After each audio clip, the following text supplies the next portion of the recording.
Bunch of people coming in right now. Do we have a quorum? We should. Okay, yeah, it looked like we did. Yes, maybe. Thank you. All right, it is 6 p.m. So we're going to call this regular meeting of the Chittenden County Regional Planning Commission to order at 6 p.m. And as we have the attendance, so we have a quorum. Are there any changes to the agenda? I don't see anything. Catherine, Yep. I'm not sure they require changes, but Charlie, on consent item 1, I'm pretty sure I understand, but reading through it the first time, it said, talking about the Williston rest area, and said replacement of culvert in this area. And then later it's talking about Richmond. I believe that should be the culvert is on the northbound interstate in Richmond where they did the southbound. Is that right? Or maybe Yes, Christine. that's right. Recording in progress. That's correct. Okay, yeah, that's what I thought, but it was a little unclear. And then in consent item 2, I don't know if anyone new people wanted to take that off the consent item because it's kind of a, we talk about it every year.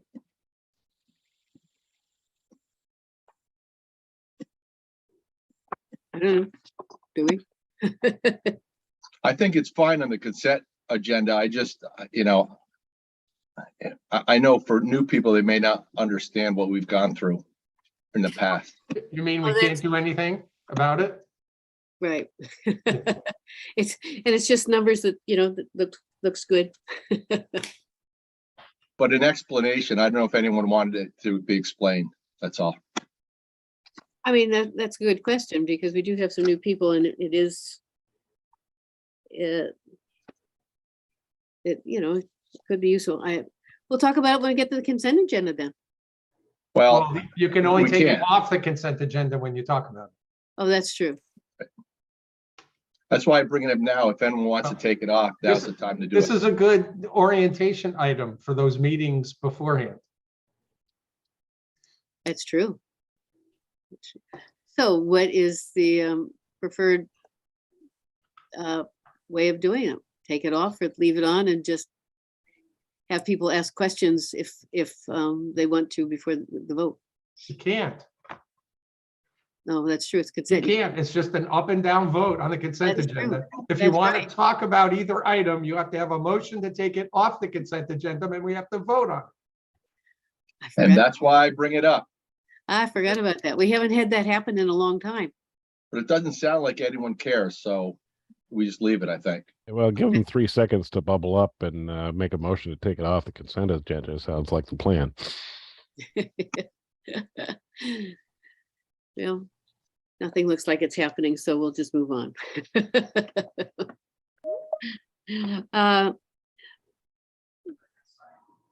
Next is a universal item for open meeting is that the public comment period for any items that are not on the agenda. Do we have anybody here who wishes to speak on something that is not on the agenda? I don't see anything. So we will move on. Next on the agenda is to open the public discussion for the FY24 UPWP.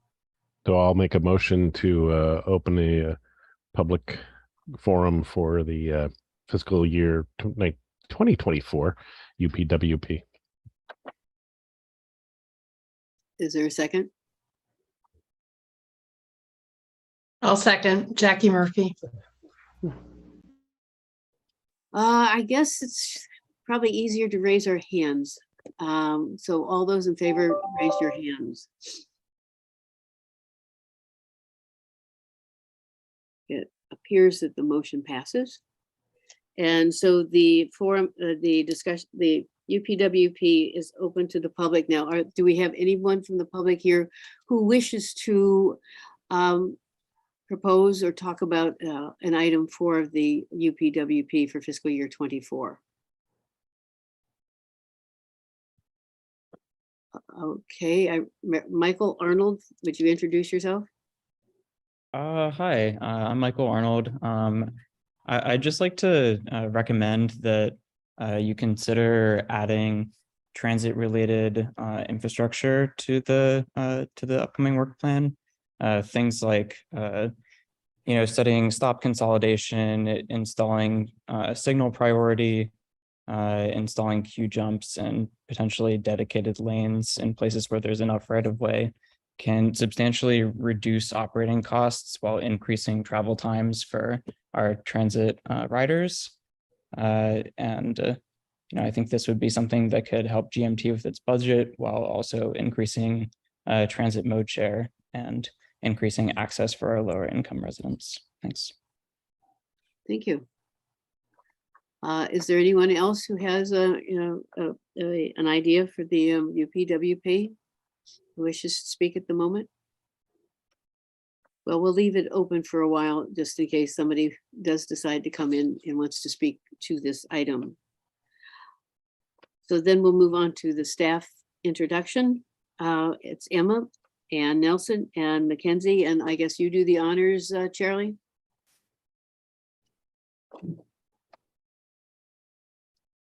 Oh, sorry, I was gonna just let them run with it.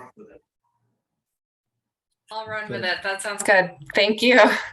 Hi, everyone. I'm Emma Vaughn. I'm the communications manager here at the RPC. I've been here for just over 9 years now. My background is in more traditional marketing. So I used to work for a couple companies doing creative copywriting and editing and graphic design and advertising, that sort of thing in my previous life. At the RPC, I work on all things communications related. It's very broad, including sort of the big one, which is the website, and managing, keeping that up to date. So my main focuses, I sort of like to think about them as internal and external communication. So for internal communications, providing communication support for staff and our municipalities and our partners. And that sort of looks like individual project support, public participation and outreach, strategizing. I manage our committee appointment process, event planning, lots and lots of graphic design support for our projects and as well as for our municipalities when they need that. And then I also manage our external or sort of public facing communication. So regular communication with the public through media alerts and press releases, front porch forum posts, lots and lots of direct emails and newsletters and that type of thing. So one major thing I've been working on lately is equity, working with staff and our board members and the creative discourse group for the last couple of years to get that up and running and getting our equity advisory committee off the ground. Obviously, that said, we've hired Ann Nelson, which I'm so happy about, and I'll let her speak to that a little bit more. But I'm looking forward to continuing to support Ann Nelson and also that committee in this work as we move forward. And another sort of major thing, since it's on my mind and taking up a lot of my time at the moment, is the website, is the CCRPC website.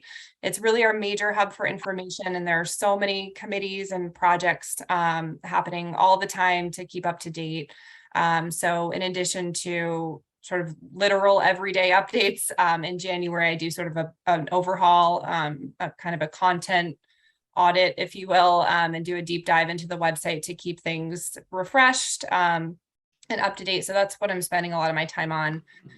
Now it's a 7-year-old website, but it's still in really good shape. So that's sort of what I'm focusing on this month. And yeah, I think that's with that, I'll just pass it to Ann Nelson. I think that's a pretty comprehensive overview, but thanks everyone. And a nice segue. Thanks, Emma.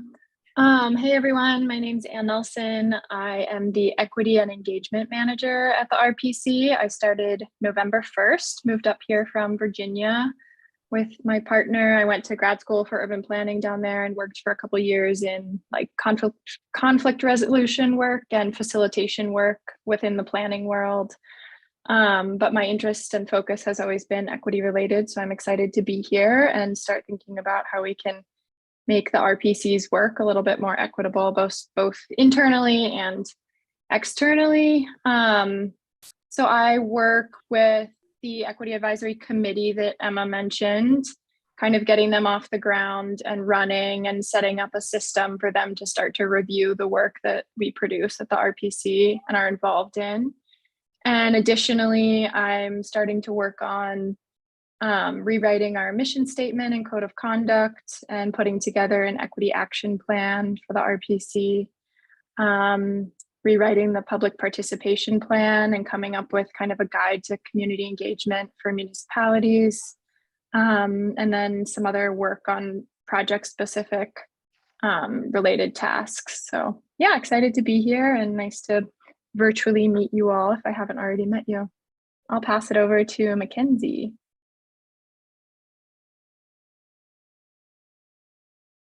Thank you, Ann Nelson.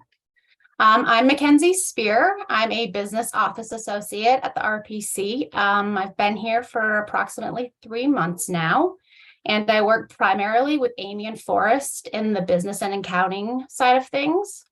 Previously to my employment here, I ran my own online business for about 3 years, and I also helped the startup and management of Derico Construction. And I was there for approximately 6 years. I currently hold my associates in business and I'm currently working towards my bachelor's in business management at Champlain College.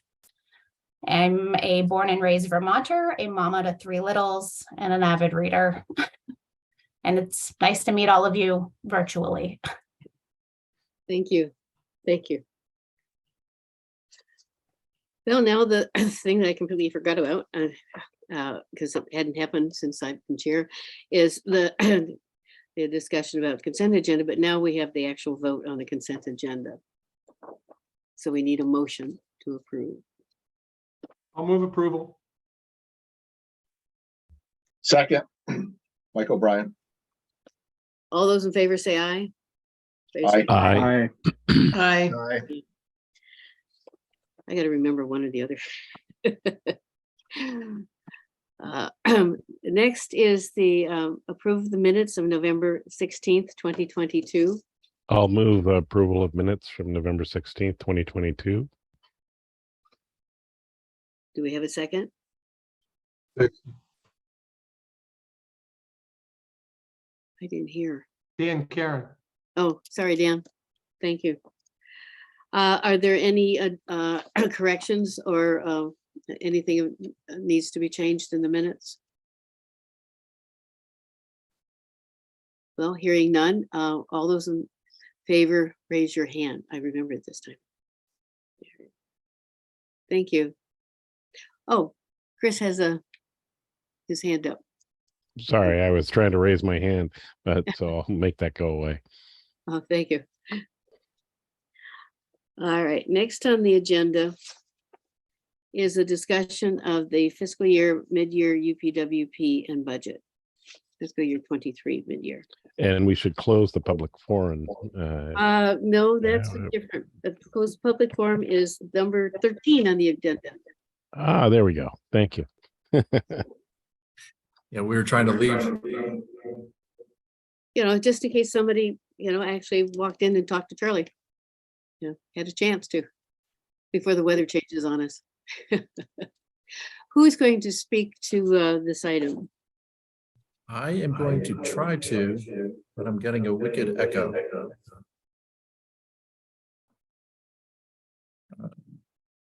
Can you hear me now? Yes. Okay, thanks. Sorry about that. So there were 2 documents attached. One was the full work program with edits that is color coded so that projects that are proposed to come out of the work program are pink, new land use or non-transportation projects are colored blue, new transportation projects are colored green, and then also where there's any changes or maybe there's a pending contract, it's yellow.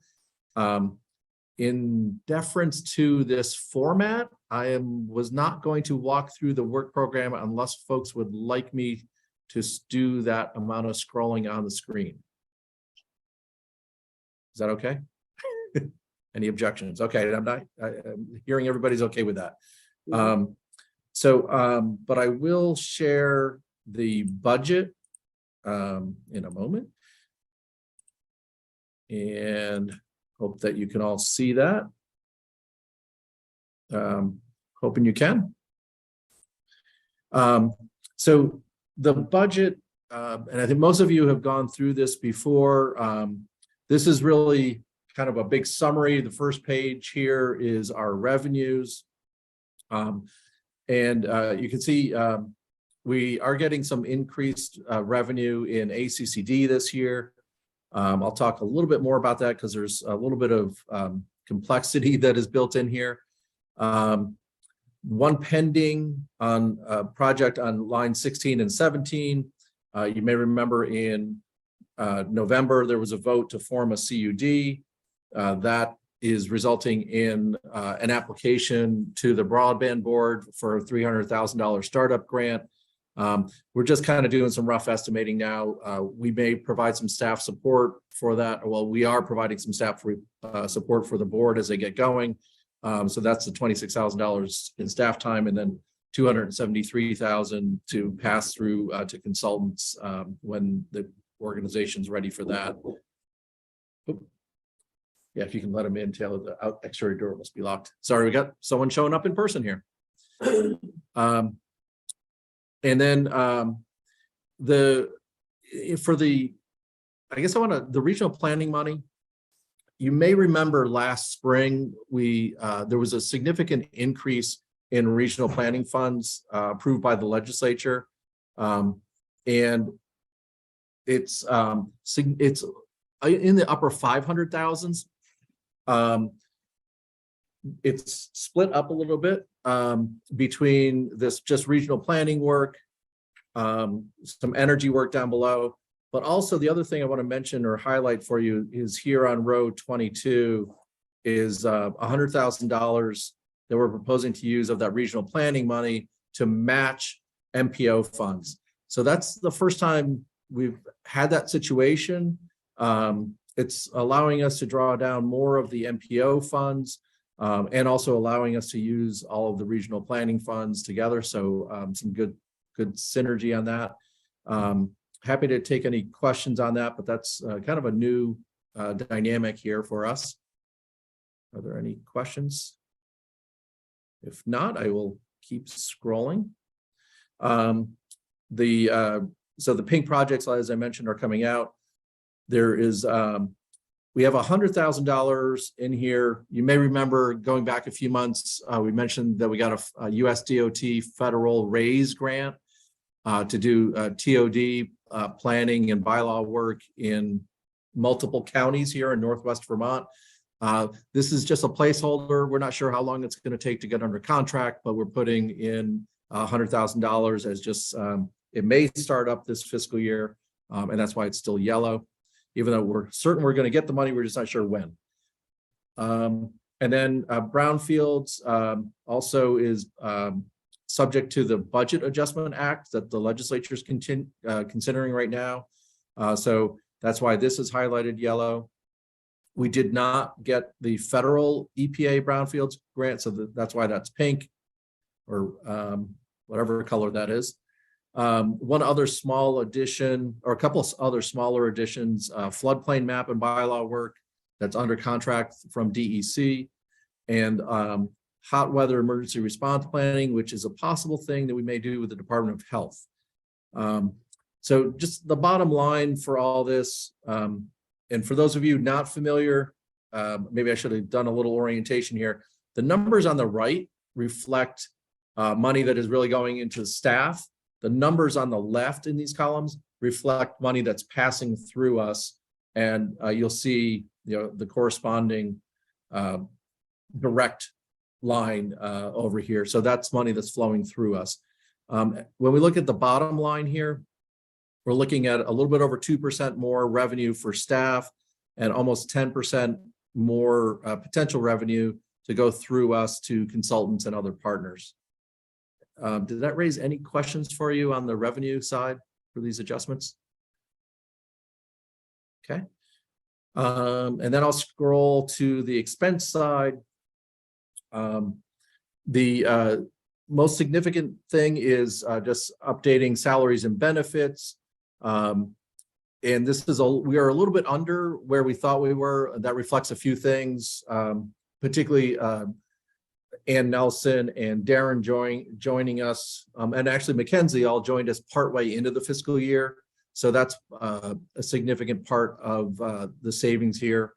And also we always try to be a little bit more conservative, maybe than we need to on the benefits line. So there's more savings there, relatively speaking. And other than that, we kind of left the expense lines alone. You know, a little nickel and dime we could have adjusted. Overall, our expense lines go down by about 2%. Again, you see that the consultant expense is the same, that 10%. But overall, we have a pretty good budget swing from our more conservative estimates in the fall, or I'm sorry, in the spring, to where we are now, which we hope is a little closer to reality, going from minus 40,000 to plus 76,000. So I know that's a big swing. In previous years, that has happened because of our indirect rates. This particular situation is not related to indirect rates. It really is increased investment in the RPCs by the legislature, which is good, but it will, you know, it also brings challenges in terms of how to manage it and staff it.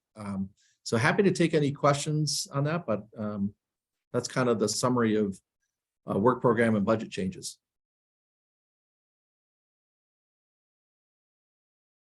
Stunned you all into silence.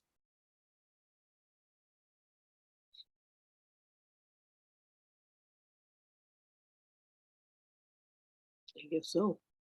Well, for the new members, it isn't always this favorable.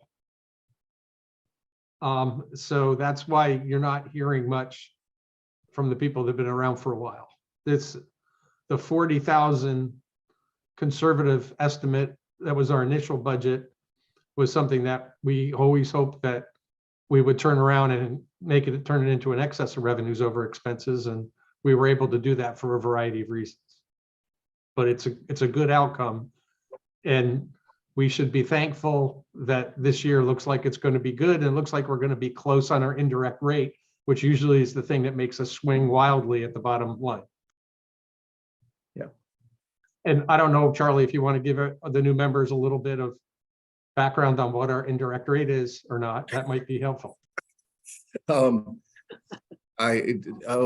feeling guilty in advance. So the indirect rate that we mentioned is under the standard administrative guidelines that the federal government publishes, the Office of Management and Budget. They basically have a process for organizations to recover costs that are not directly attributable to a grant. And so, for instance, these meetings with our board are not something that we directly charge to any individual grant, because we kind of figure it benefits all of our work.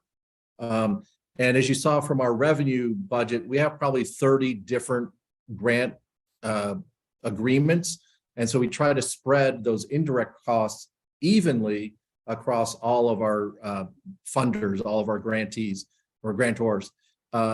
So that's really what the indirect rate is, real simply, but you know, we always have to estimate it in advance of the fiscal year based on the actual numbers from 2 years previous. So there have been times where we've been a few percent off, and every percent is probably $10,000+ of a swing. So if we're underestimated, we're $10,000 less. And we've had some pretty big swings where we've been 7%, 8%, 10% off in years gone by. But we have kind of, hopefully, I think, managed to level that out a little bit. So we're having very small swings, I hope, now and going forward. Jeff, did you want more on that, Jeff? No, it's just our overhead budget, basically. Yep. And as long as we're having a decent amount of throughput on the real stuff, usually our federal funders, and we work obviously through VTrans on that, don't give us a lot of grief over what we put in our what we ask for and get in our overhead budget. The problem, as Charlie says, is there's a difference between when we estimate it and when it actually happens. And the worst thing is that, from my perspective, is that we overestimate what our overhead is and collect on that overestimation. And then the following year, we have the slingshot back where we have to correct it. And so therefore we don't collect as much. And that's when you see negative fund balances relative to our expenses. Those are the things. And we've been working very hard as a staff with VTrans to try to make sure that if we see something off, that we can make some adjustments to it, or we don't have to live with something for 8 months or 6 months that we know is off. And if anybody wants to have fun, join the finance committee. Very Depends on good. your definition of fun, but yes. Any So, yeah. other, I was going to say, any other questions on the UPWP or the budget before we move on? For anybody? Charlie, you got it? You were going to say something? No, I was just going to prompt to ask for a motion. That's right. I would move approval of the mid-year budget adjustment. I'll second that. All those in favor, raise your hands. Oh, the motion passes. Catherine, you probably should ask if anybody's opposed, even if you don't. Yeah. Yeah, I probably should. I forget to do it because we've got such a good group that it Right. doesn't happen too often. Well, we always have to do it at MPO work, but not necessarily on RPC. Yeah, that's true. So are there any, is there any nays? Any abstentions? Seeing none, the motion passes. And just as something for the record, Amy, can you note that Bruce Wilson joined us prior to that item? So he. Oh. All right. Next on the agenda is the active transportation plan approval. Is someone going to discuss that before we, or just? Yes, that someone is me, but like I said at the TAC, we can save a lot of time and you can just vote now, but I got some slides ready to go. Oh, I'm sure people want to see what kind of active transportation we're going to have. Yep. Great. Let me pull it up, share my screen, and we will get going. It was a nice photograph to start with. All right. How are we looking? Okay. Hello, everyone. My name is Brian Davis. Brian. Yeah. Do I need to switch? Yeah, just swap them. Okay. I got you. Thank you. I was wondering about that.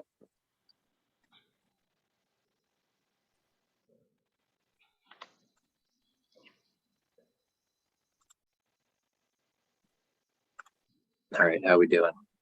Beautiful. Great. Thank you, Jason. Okay. My name is Brian Davis. I'm one of the transportation planners at the RPC. And tonight we're going to learn a little bit more about the active transportation plan update.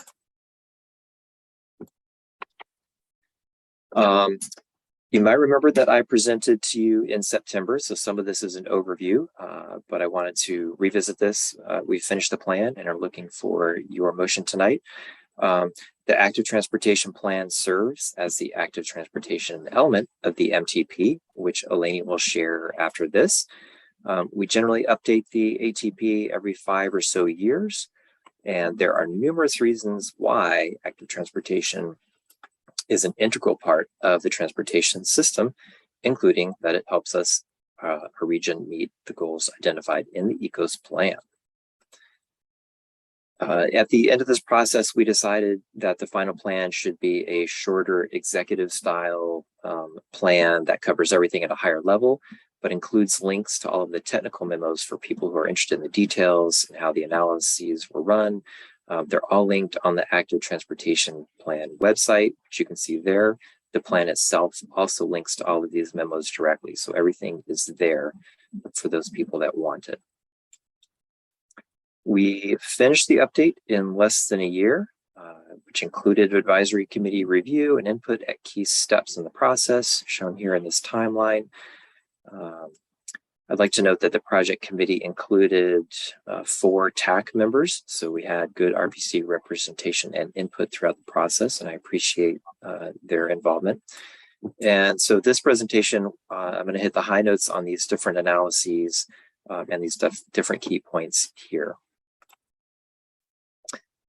We did 4 types of data analysis that inform the plan development in addition to the public input. Again, I'll keep this brief, but I want to share these. And again, the memos for each of these are linked on the website as well as in the plan itself if you're interested to learn more about that.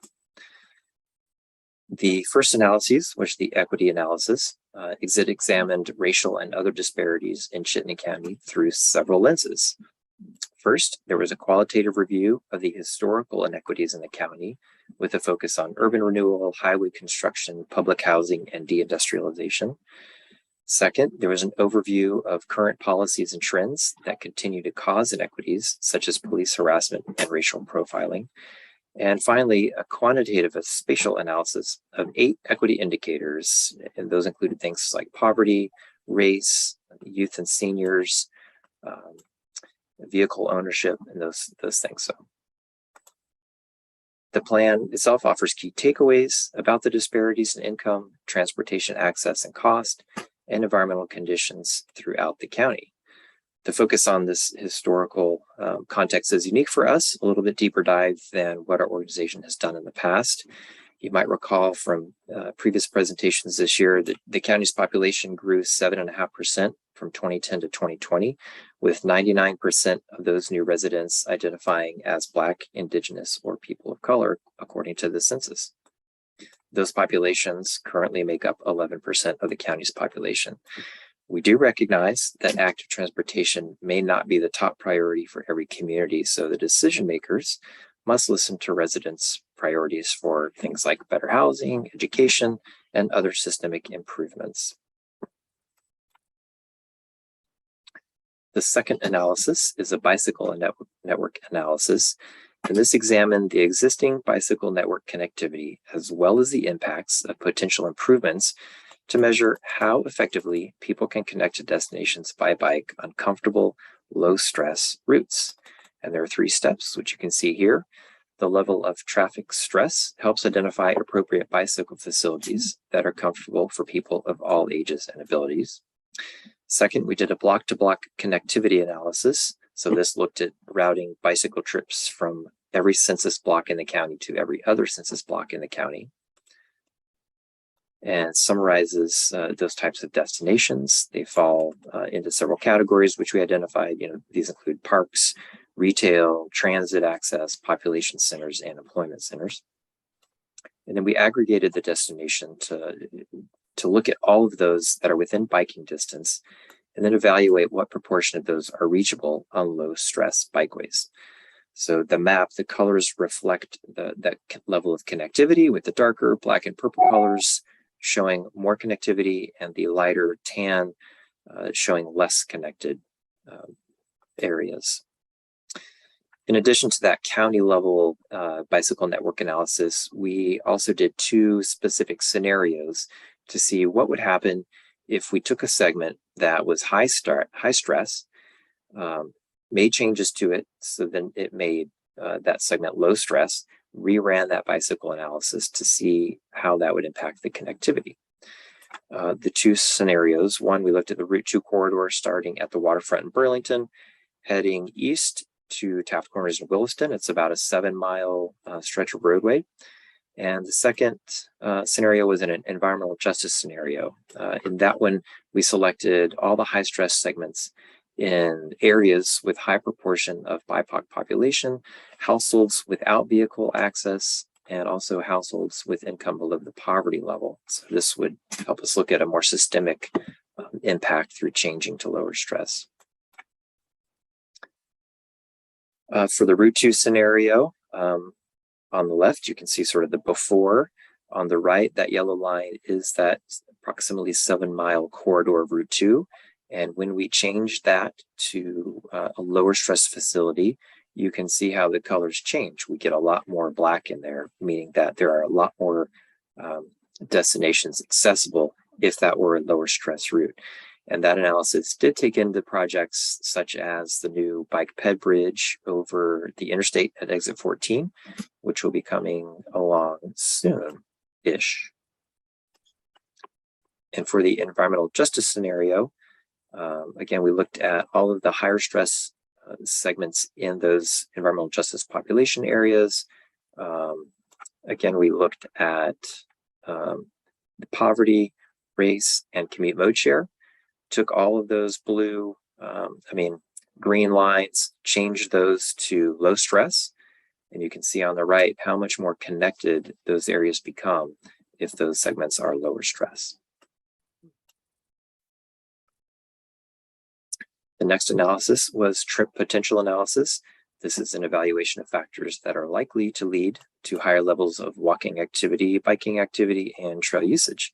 So we wanted to see where existing infrastructure already supported high numbers of people walking and biking, or where it's currently low. And again, we can make those changes in infrastructure, and the expectation is that it would increase that trip potential. An index was calculated for each type of origin destination pairs. We identified features in the origin and destination data sets that are within walking and biking distance. So it's sort of based in reality. And then you sort of do this process over and over again. You draw a straight line as you get further away from the origin destination. There's a decay factor there. So we want to make, we want to understand the potential connections between origins and destinations, not just simply highlighting where destinations are. Using this process, we did 4 analyses, one for bicyclists countywide, one for pedestrians countywide, and then 2 local pedestrian analyses into areas. So the bike results, countywide bike results, kind of confirms what we may already think is happening, is that the Burlington metro area with its higher destinations has a higher bike potential than the outlying areas. Again, we use this with the bicycle network analysis to identify routes for better cycling and higher trip potentials. And we'll show you that recommended network later on here. For the countywide pedestrian results, initially it showed very high values for Burlington because of the large number of destinations there. It was so high that it sort of overshadowed everything else in the county. So the consultant applied a logarithmic rescaling factor to suppress that effect. And then you can see on the bottom image there, more of those pedestrian-oriented destinations there. And pulling back to the full county, again, we might expect that sort of the Burlington metro area has more of the trip potential for walking trips, but you can also see in some of those outlying areas that those village centers, those more dense areas also have some pedestrian potential there. So I mentioned that we selected 2 different communities to do a more specific analysis. We chose Milton and South Burlington. They're 2 of the fastest growing communities in the state, according to the census data. Both are homes to populations historically excluded from the planning process. And neither has an adoptive comprehensive walk-bike plan, but I should say that walking and biking is identified as important to those communities in other plans, or they have active walk-bike committees. But we chose these 2 for those reasons. So again, we calculated the trip potential for all the different origin destinations pairs. In the memo for this analysis, if you go right to that memo outside of the plan, we do have specific recommendations.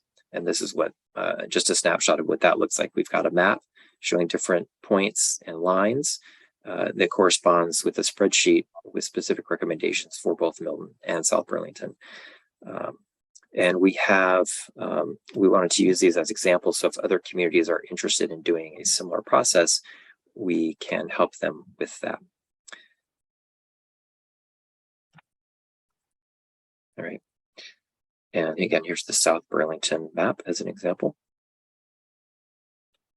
And the fourth analysis is an unpaved trail analysis. And we were looking to see if some of these unpaved trails might fill some of the gaps in the active transportation network.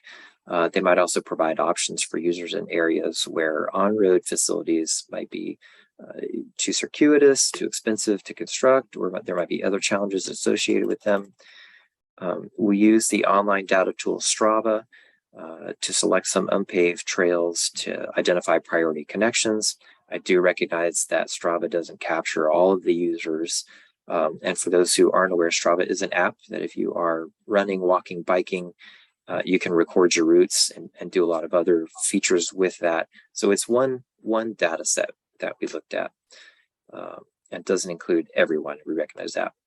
So we did some basic data consolidation using GIS, and we looked at the ones in some of the off-road trail networks. The result shows we've got some high levels of activity on the Saxon Hill trails out in Essex, the Sunny Hollow Trail network in Colchester, and then there's some other activity out in the Jericho, Richmond, Heinsberg area. So, the high level takeaways were there. I do want to say that, each of your communities likely has unpaved trail networks that are more destination oriented rather than sort of recreational trail focused. So if we do work in your town, if we scope some sort of facility, if we do a walk bike plan for you, we do want to understand those off-road routes that people are using to get places. We just did a similar exercise in Richmond to create a walk bike trails plan for them. All right, so that's all the analysis. While all that was happening, we gathered the public input. We used some traditional methods like using an online survey tool. I had a lot of people email me, which was great. And then we also held some different listening sessions with different population groups to better understand their experiences walking and biking and what they would like to see in a regional network. And some common themes emerged that we might expect. The lack of connectivity, some of the challenges at intersections, just the general maintenance of facilities. Those were some of the common things that we heard. So when you take all the data analyses, when you take all the public input, when you look at all the projects that are in the TIP and the MTP, you pull all that together, you create that recommended preliminary infrastructure network. And then we also complement that with program and policy recommendations. That's a way to maintain and encourage people using active transportation. Here is the recommended bicycle network. It might look similar to the recommended network from the 2017 plan, if you pulled that out recently. And also a lot of these overlap with the segments identified in that environmental justice scenario that we did for the bicycle network analysis. So this highlights the importance of a connected, high comfort, low stress bicycle network in order to get people to choose walking and biking where it feels comfortable and safe. In addition to identifying that overall network, we did a project prioritization process to establish an order for funding and implementing projects using a common set of criteria. The team divided that entire network into 106 distinct projects. These were based on road characteristics, whether they had existing bicycle facilities, whether they were planned TIP projects, and so on. Each of those were assigned a score based on the criteria, and those include equity, network extension, safety with speed as a factor, safety with volume of vehicles as a factor, overall demand, and stakeholder input that we heard. So the objective of this exercise is to identify projects that rank higher within that framework so that we can focus investments on those accordingly. Again, I would point out that if you go to the memo for this, there is a spreadsheet that has the list of prioritized projects in there.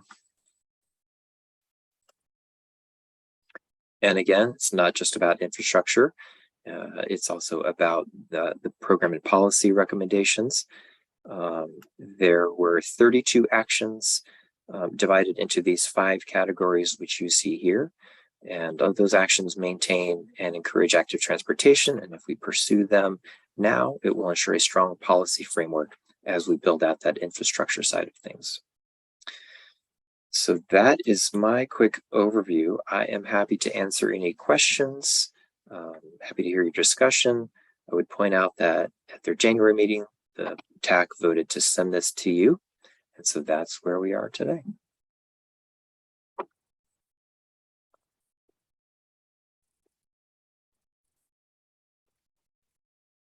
So does anyone have questions for Ryan? Or is it so wonderful that you just want to approve it right now?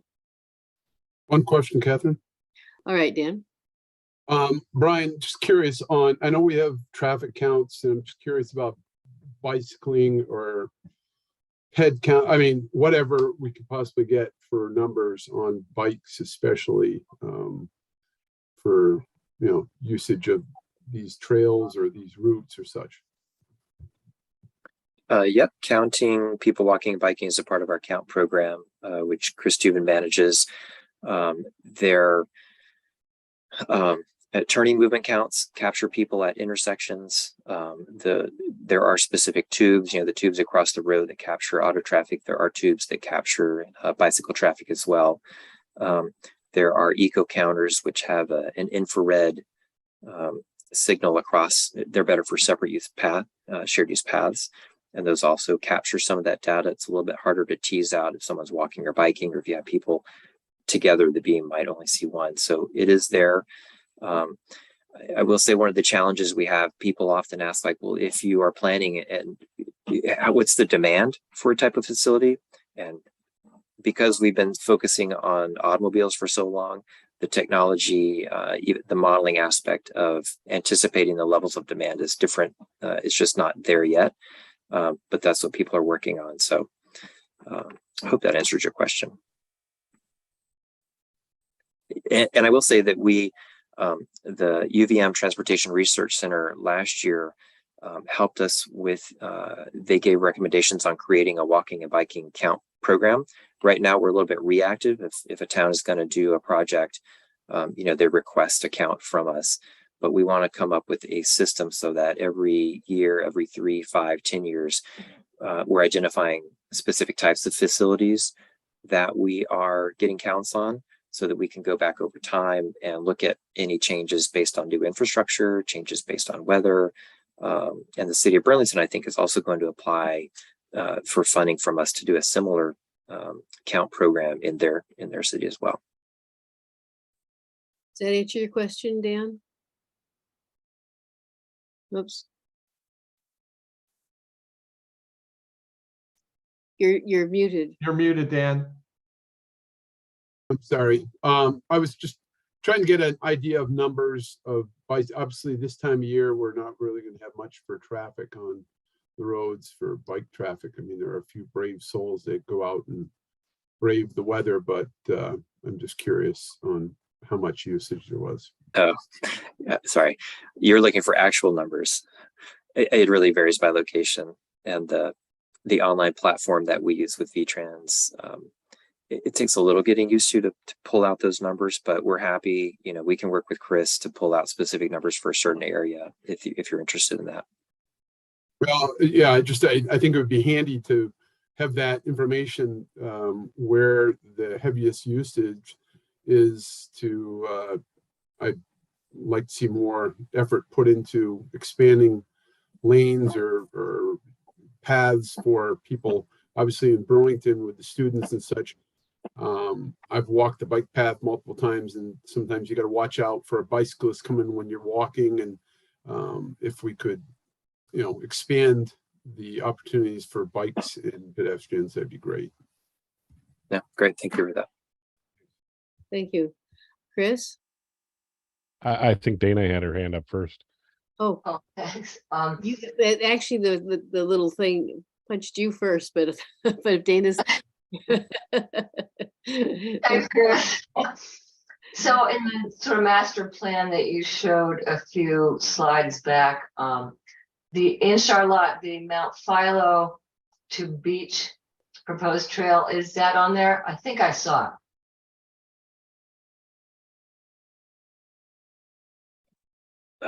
That's a good question. Let me see if I can zoom in on that.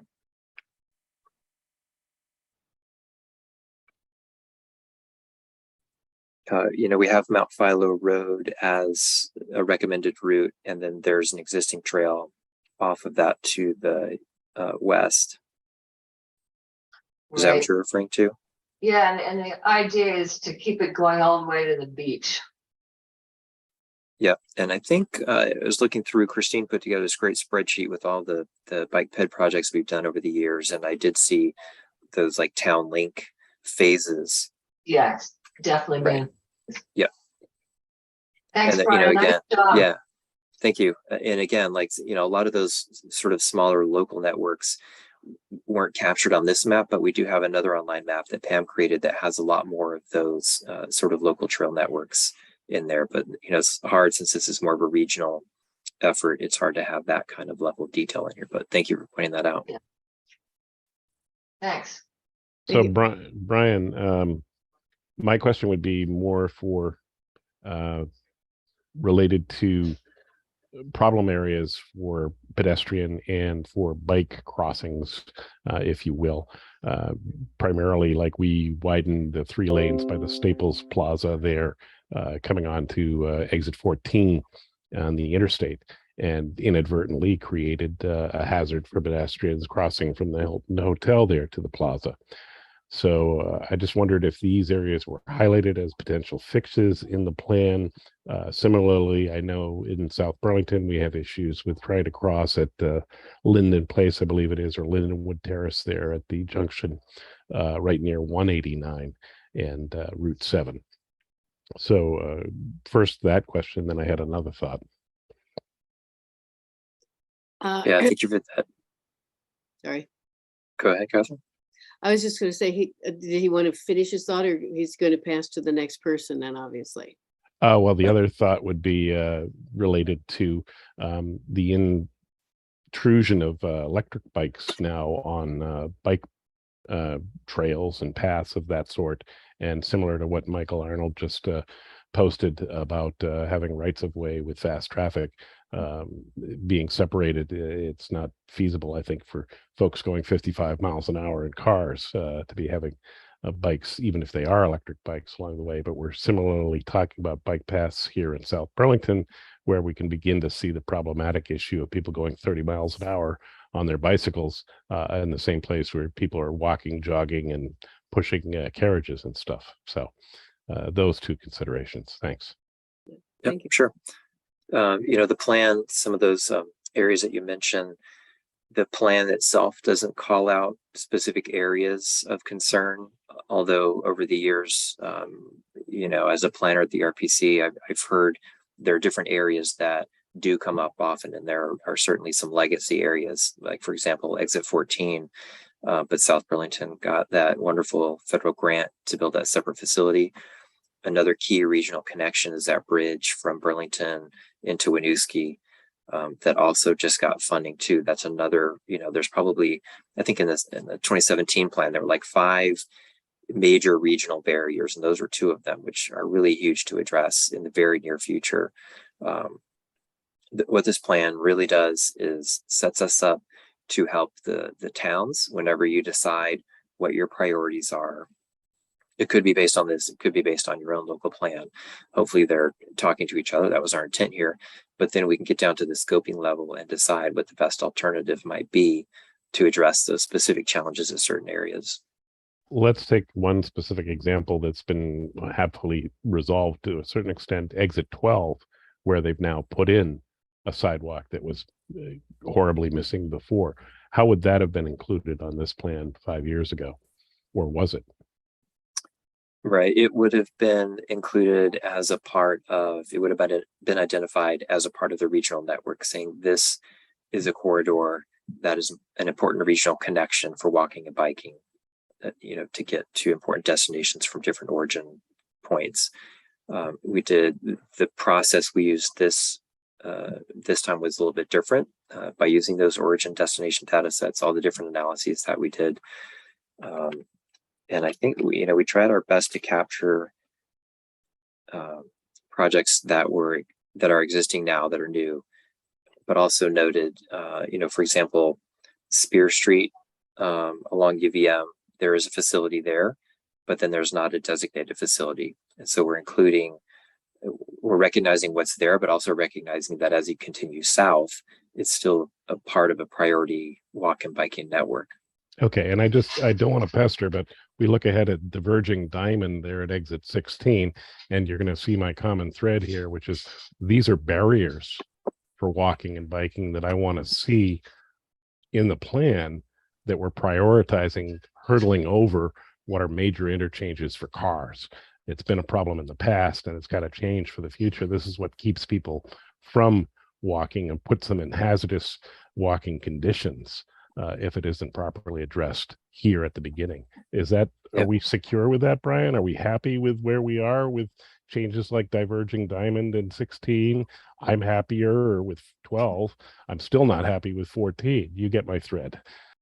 Yeah. And, the DDI does a better job of accommodating walking and biking than the current situation, which is scary, to put it mildly. And so as a project that's included on the tip, it would be included on this recommendation as well. Yeah, and may I just jump in here just to answer Chris from a different perspective. Is like these very, facilities that they have major safety issues for bike and pedestrians. We usually do scoping outside the bigger, higher plans, right? So for the exit 14, we have dealt with it in the ID9 study, and we are proposing a DDI at exit 14, even though we are going to be doing scoping next year. The way that, and we are proposing mainly for bike and pedestrian safety, because we recognize how difficult it is right now, because a DDI basically forces, the cars to stop.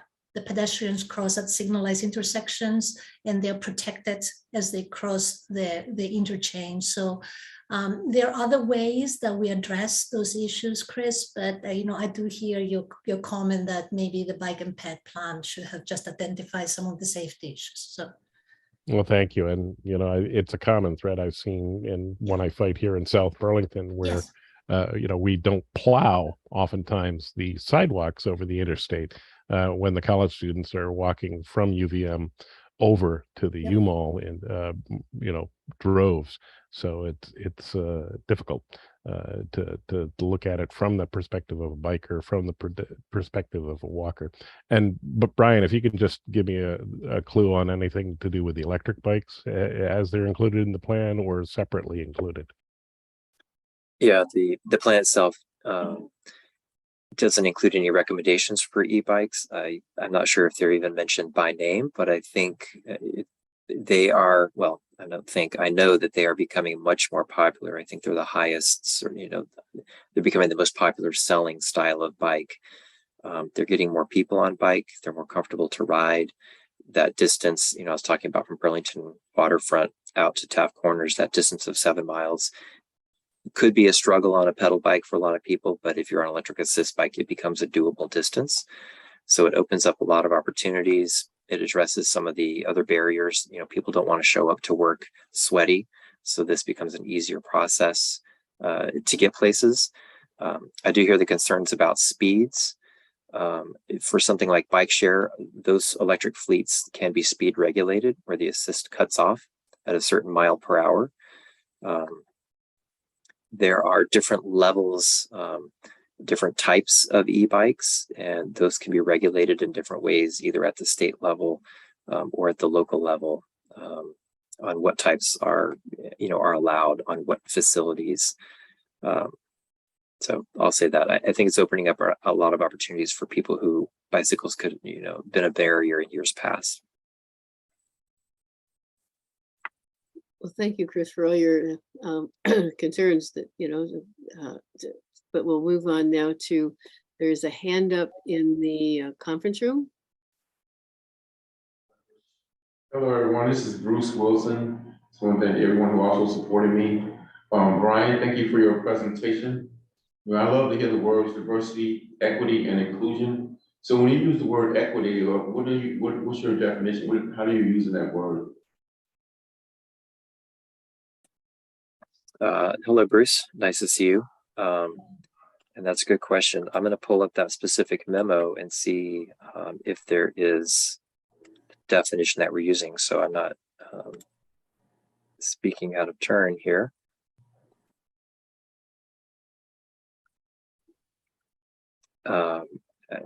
As a quick scroll, I'm not seeing definitions for equity in other terms, but it is the way that I'm using it is everyone has access, that we're not creating barriers for people.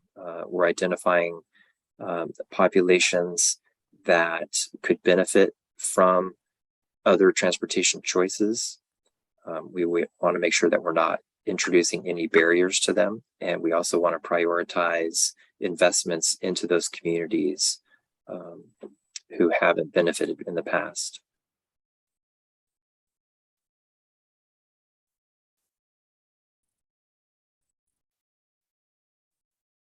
Does that answer your question, Bruce? Well, just one more. You mentioned some demographics, like, when you see in other, people who look like me, how we are not getting the service that we deserve or we should have or access to bike pathways and different things that we should know about and have access to. And so I'm just trying to figure out, I get it, you know what I mean? But I'm just trying to figure out how we're going to make sure that those types of services are for people who have who are economically challenged in some of the higher risk environments. I live in Winooski, and so how are we going to make sure that we get those services to them? Well, I could say that we are kicking off a project this week to do a walk bike comprehensive plan for Winooski. So that will be even a more local level than this regional plan we'll get to.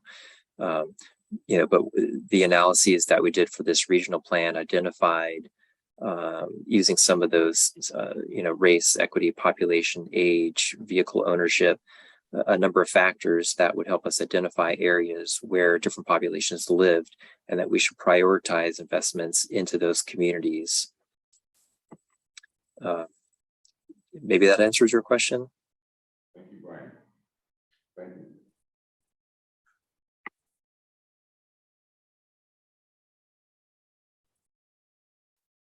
Bart, I see your hand. Yeah, Yeah, thanks, Brian. First, as always, I'm impressed by the depth and breadth of information and the quality of presentation and documents like this. So first, thanks for that. A question, then a comment.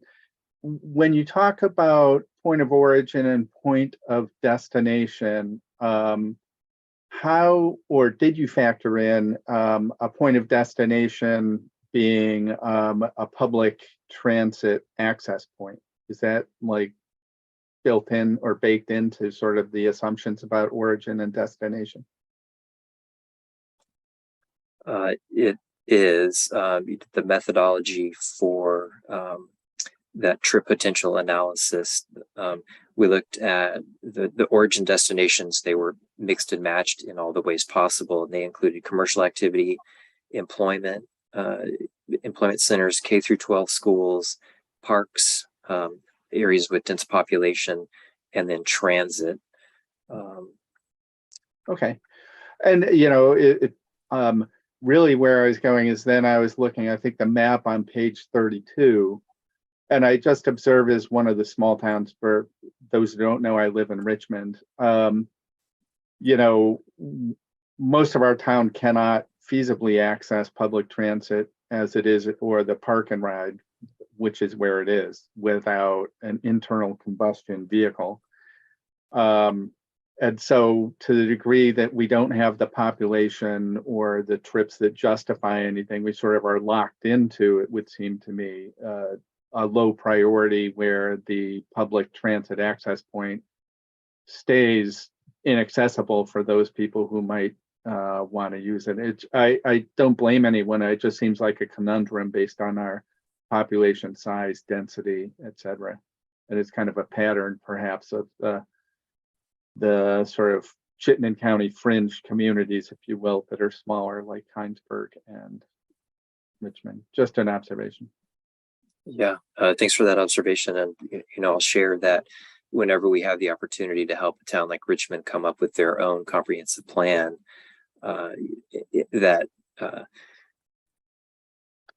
that is saying the same things, priorities as a regional plan, right? Then when you want to go to the state or the federal government and say, this is important to us, we've identified it in these numerous ways, can you help us construct it? It puts you in a good place for that. Well, so even though potentially, but a better place. A better place. But my observation is there's lots of bike paths in other towns that have been built in the last 5 years. Colchester, Williston come to mind. And it just appears we don't have the sort of priority based on that. And unfortunately, the access points that we need are actually very expensive and are, so that's where we sort of have a catch-22, small numbers, high cost. And I just point that out because I think some of the other smaller parts of the county experience the same sort of challenge, for what it's worth. Yeah, thank you, Bart. Thank you, Bart. Are there any other questions or comments before we vote to approve the active transportation plan so that everybody has a chance to speak? I see Brad Holden from Underhill. I guess just following that same sentiment on page 32 of the plan, I noticed that there's a connection Repa Road from Route 15 to Westford. And I totally understand the idea there. That was an old connection from east to west that hasn't been in existence for a very long time. And I think that road is very different from the others that are depicted on the plan. I don't know if you've actually physically seen Repa Road. It is a town trail. It's classified as a town trail on both sides, Underhill and Westford. But it's literally very, very rugged, ledgy, very different from the other roads that are depicted. So I was just kind of curious why. I understand why that was picked, but because of the east-west connection, but just a little curious about that. Yeah, that's my thinking was the same as yours, I haven't set foot out there, but when I was looking at the connections from both sides and saw the middle piece, and I, asked a few people if they'd been out there and is it even feasible. And an early draft of this map didn't have that link. And I wanted it on there, as you mentioned, because it sort of makes that connection in that area. And it may not be feasible or usable to most right now. But I thought showing it on the map might give that visual, like there is a connection between those towns along this route. It's certainly not implying anything from us to either of those towns, but I thought it could be a potential connection for people who are willing to make it, and also using those existing town trails on both sides. Benjamin, I'm sure you have a response to that as well. Yes, and I hope you all can hear me. Actually, I'm intimately familiar with this, and the Goodrich Trail, formerly Goodrich Road, and Repa Road, formerly, and that last 68 or 368 feet of what was Repa Road is now Repa Trail, actually subject of no fewer than 3 different court cases. And actually, there is a trail, and there are our access, Bornstein's heirs, successors, and assigns, and A. Johnson's heirs, successors, and assigns. We still have rights for all uses to use Goodrich Trail as if it were a road.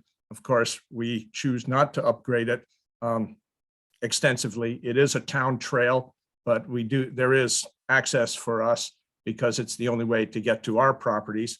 And I'm speaking a bit personally now, but there is a Westford interest as well, as the Westford Select Board has acknowledged that is the basis in particular of the stipulated court order of October 2001 that was signed off on by Underhill, Westford, A. Johnson, and my father back in the day. And that so there is access, there is use.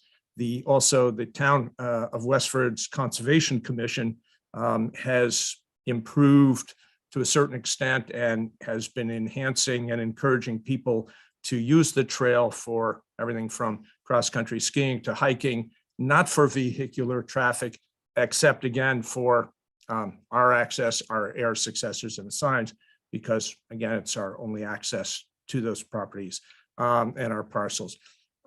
So there is, it should well be at one of these days, it might be good enough to be able to be accessed as a bike trail. Certainly the Conservation Commission, which I've worked with and voluntarily to keep it clear and make it accessible for hikers, weed whacking and removing fallen timber and the like. So there's an active program going on to encourage hiking and access. And there's also very clear legal basis and foundation to have it open and actually be able to have a throughput. So there you go. Thank you. Yeah, great. Thank you very much for that. I guess just to follow up, I guess I don't dispute anything Benjamin said, but it's just, I found it to be just very different from the other routes that were. Yes, absolutely. I appreciate that, Brad. And just that I would just simply point out that my attorney currently is Paul Gillis, who was the former Deputy Secretary of State, and actually in the day in 2001 represented Underhill and assisted in drafting the stipulated court order. So, you know, that things are clear regardless of how others might come along to attempt to reinterpret them. It is a bit of an issue.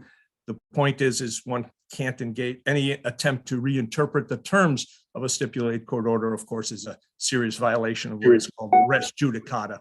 And with that, I yield. Thank you. Do we, if all questions and comments are taken care of, do we have a motion to approve the active transportation plan? So moved. Second, Barbara. All those in favor, raise your hands. It looks like the motion passes. Any nays? Without swiping the screen, I don't see any. Any abstentions? I have a question, Catherine, on this. In the past, we've always put on these things whether they were RPC or MPO business. And I didn't know whether this was MPO business or not. If this was MPO business, then we have to be very careful about the way we vote. Right, absolutely. I just have an action on this. It doesn't say whether it's MPO or anything, just action. My apologies, Jeff. It should be MPO business. Yeah. So we have to make sure that first only MPO members vote, and then you have to get an affirmative from every member community, whether it's yay or nay. You can ask if it's unanimous, but if it isn't, then we have to call the roll.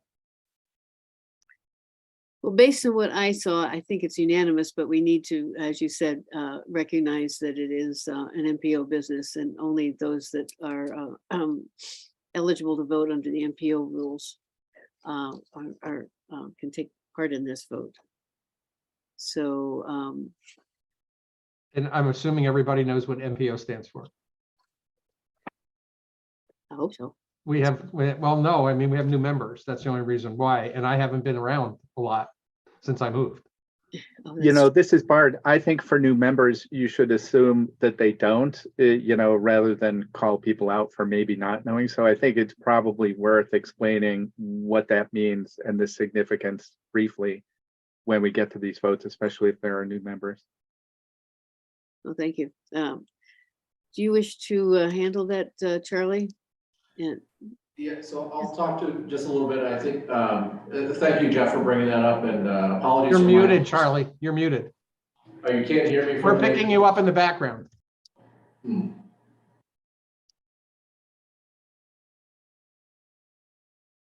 Sorry, I'm getting a. There you go. Bear with me 1 minute.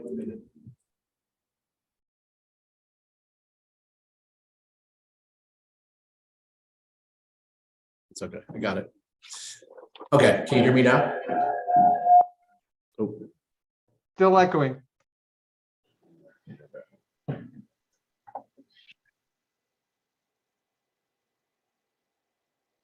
Okay, how about now? That's good. Yeah, thank you. Okay, sorry about that. So Metropolitan Planning Organization. So that's the federally required transportation planning part of our work. So that's done under a lot of federal rules and regulations, and obviously where we work with Federal Highway, FTA, and VTrans. And as Jeff noted, when we merged, we kind of had some different voting requirements. So municipalities that are part of the MPO can vote on MPO business, which, and I apologize, I don't mean this in any way negative, but so like the interest area board members, so those that represent the environment or business or the socio-econ, don't have a vote on MPO business. And the same kinds of things happen when we do so like town plan approvals, where there's some different folks have different voting rights in those situations. But Jeff, did that address enough of the situation? Yeah, those are just votes that involve federal fundings that are part of the federally defined Chittenden County Metropolitan Planning Organization. And all the member municipalities have a vote except for Buell's Gore. And then, and so I just mentioned that only because Buell's Gore not voting has been an issue in the past, and some of it's because of their unique relationship with the VTrans. And Jeff, do we also note, I think Burlington has 4 votes in these MPO votes? Yeah, it's weighted voting. And South Burlington has 2. Even though we should get adjusted upward, should we not? We just I gained don't know, a you should legislative district. Oh, we're happy with 2. Not related to legislative districts, but yeah, Colchester gets 2, South Burlington gets 2, Essex and Essex Junction get 1 each. Used to be 2 and they were part of the same community. Yes. Right. But everybody else, all the other municipalities have 1. So sorry, but yeah, and Madam Chair, I do think you're correct. From what I saw, the vote was unanimous, and so we shouldn't have to do roll call.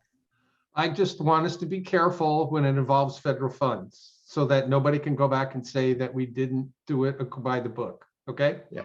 That's the only reason why I'm doing that. And I haven't been here all the time now because I'm only the alternate for Shelburne. So the institutional memory is slipping.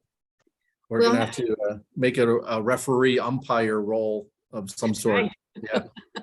I mean, because the institutional memory is substantial and it keeps us honest.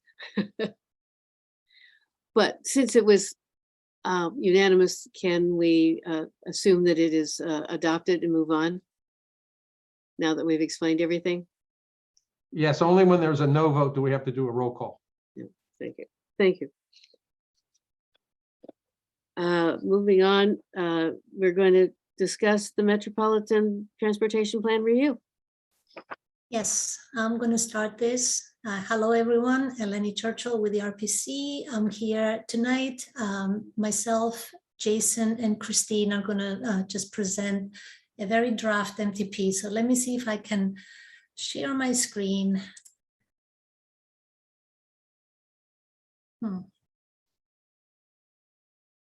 Interesting.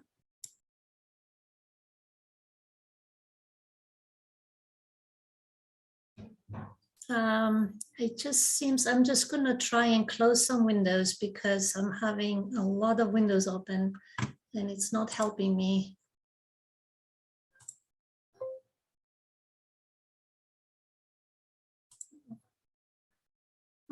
Let's see. That's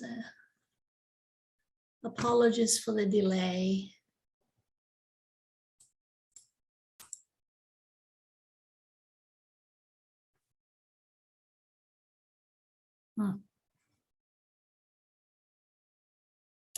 I can't seem to bring up the presentation.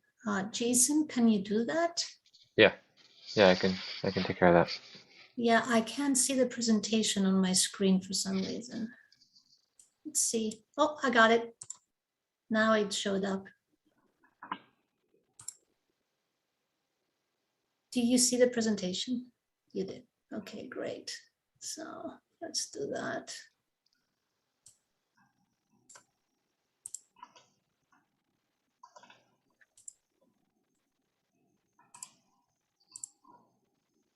Is it in the right mode? Yes. Excellent. So thank you, everyone. This is our, as I said, is our draft MTP presentation. This is our 2023 MTP. It's very draft still. But just gonna start with what is the MTP, following what Jeff said before, that we need to be explaining ourselves. So the MTP, or the Metropolitan Transportation Plan, is our region's principal long-range plan on the transportation system. It sets up, as we say here, vision and goals. It includes strategies and very specific projects that we need to include per federal regulations. And it addresses needs that should be intermodal and integrated with all the modes together. And it's just basically, we're looking at a transportation system that facilitates efficient movements of people and goods, but also supports our communities in a way that is livable and equitable. The MTP is one of our 4 key responsibilities as an MPO, and Charlie and Jeff explained what an MPO is. In addition to the TIP is the Transportation Improvement Program, the UPWP is our annual program, and the PPP is the Public Participation Plan. Those are the 4 key responsibilities. We have a lot of other, things that we do in the MPO, but those are our federal requirements. And there are a number of needs that they need to be included in the MTP based on the federal regulations that you see there. Our 2023 MTP is slightly different than our 2018 MTP. I failed to mention that we update the MTP every 5 years. So we need to have an adopted MTP at the close of the 5 years. So the last one was in 2018. So we're hoping to have this plan ready for your review again in the spring, and then hopefully by June we can adopt it. So you see here the chapters that they were included in the 2023 MTP, and the ones that they are having, I'm not quite sure what color you see, but I see like a green-blue color on my screen. There are chapters and there are sections that we added for the 2023 that they were not in the 2018. If you went through the plan that we sent out, you're going to see that some of the sections are incomplete, and mainly the performance management chapter, as well as the environmental consultation and mitigation chapter. The performance management chapter, we are actually working on it right now. We were waiting for some data from VTrans on the performance of pavements and bridges to actually complete that, but we're working on that now. And the environmental consultation, we're going to get together with our the regulatory and resource agencies, ANR, Corps of Engineers, sometime in February to talk about the MTP impacts and possible mitigation measures. One of the first things that we do as in a plan, of course, it's develop a vision. And you can see the vision there for our regional transportation system in Chittenden County that is safe, efficient, reliable, and resilient. And we are talking about, again, these mobility choices in support of livable communities. We are addressing the climate crisis, by reducing VMT and also thus greenhouse gas emissions. And we are trying to support the economy at the same time of the region. We have 7 goals that we develop under the, for this plan. And you can see the goals there. And we have a number of objectives that we developed under each goal that is going to help us kind of, develop actions and strategies that is going to achieve our goals in the long term. The MTP is a, I have one more slide. So in the plan, we have a lot of data on existing conditions, as well as how the system performs. So I pull a few, data points here just to talk about, but There is a lot of data in there. Please take a look at it and let us know if you have any questions or you want to just talk over anything in that report. But just in general, our transportation system, and I'm talking about vehicles right now, has enough capacity to actually move the existing traffic that we have, except certain areas of the system, mainly on the interstate and on interchanges, and in some other facilities like the circulator in Winooski. There is, having said that, there is congestion in the system, and the congestion is mainly during the AM and PM peak hours, and it's during, so it's just like we have two major peaks, and sometimes you have a peak during the, the middle of the day. And it's mainly, around the intersections. Intersections, create congestion, and then that spills out into the roadways. One of the trends that it actually, influences this congestion is that, especially during commuting hours, is that we have seen a steady increase of people that work in Chittenden County to live outside the county. It's not a dramatic increase, but it's definitely a steady increase. So we see that we have a lot of commuters coming into Chittenden County from just the periphery or just outside the Chittenden County. Another interesting data is that the American Community Survey data show that there was a decrease between 2015 and 2020 of people commuting alone. Of course, that includes data from the pandemic, which we saw a huge dramatic increase of telework and people not being able to go to work. So it would be really interesting to just monitor this trend and see how are we doing.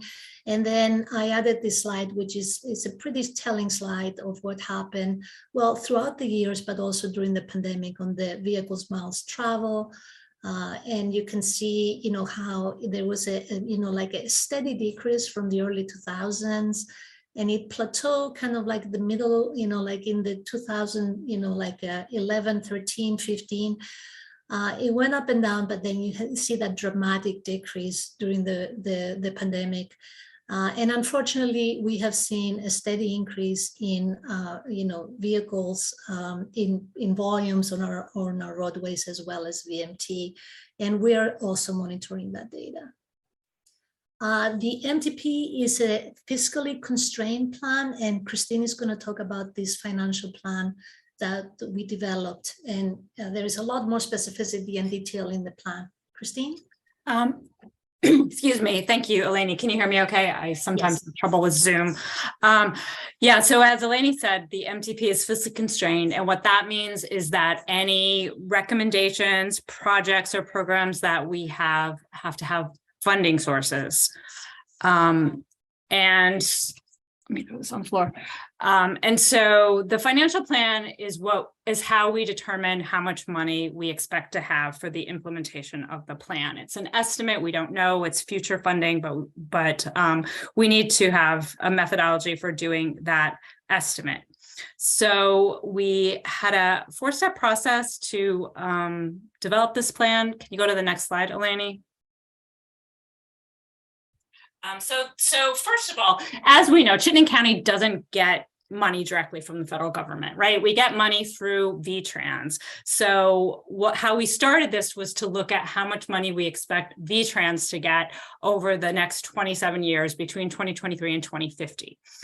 So what this chart shows, so if you look at the first 4 bars on the left-hand side, this is the amount of money that we know that is coming to Vermont in the next 4 years under the current transportation bill, the IIJA.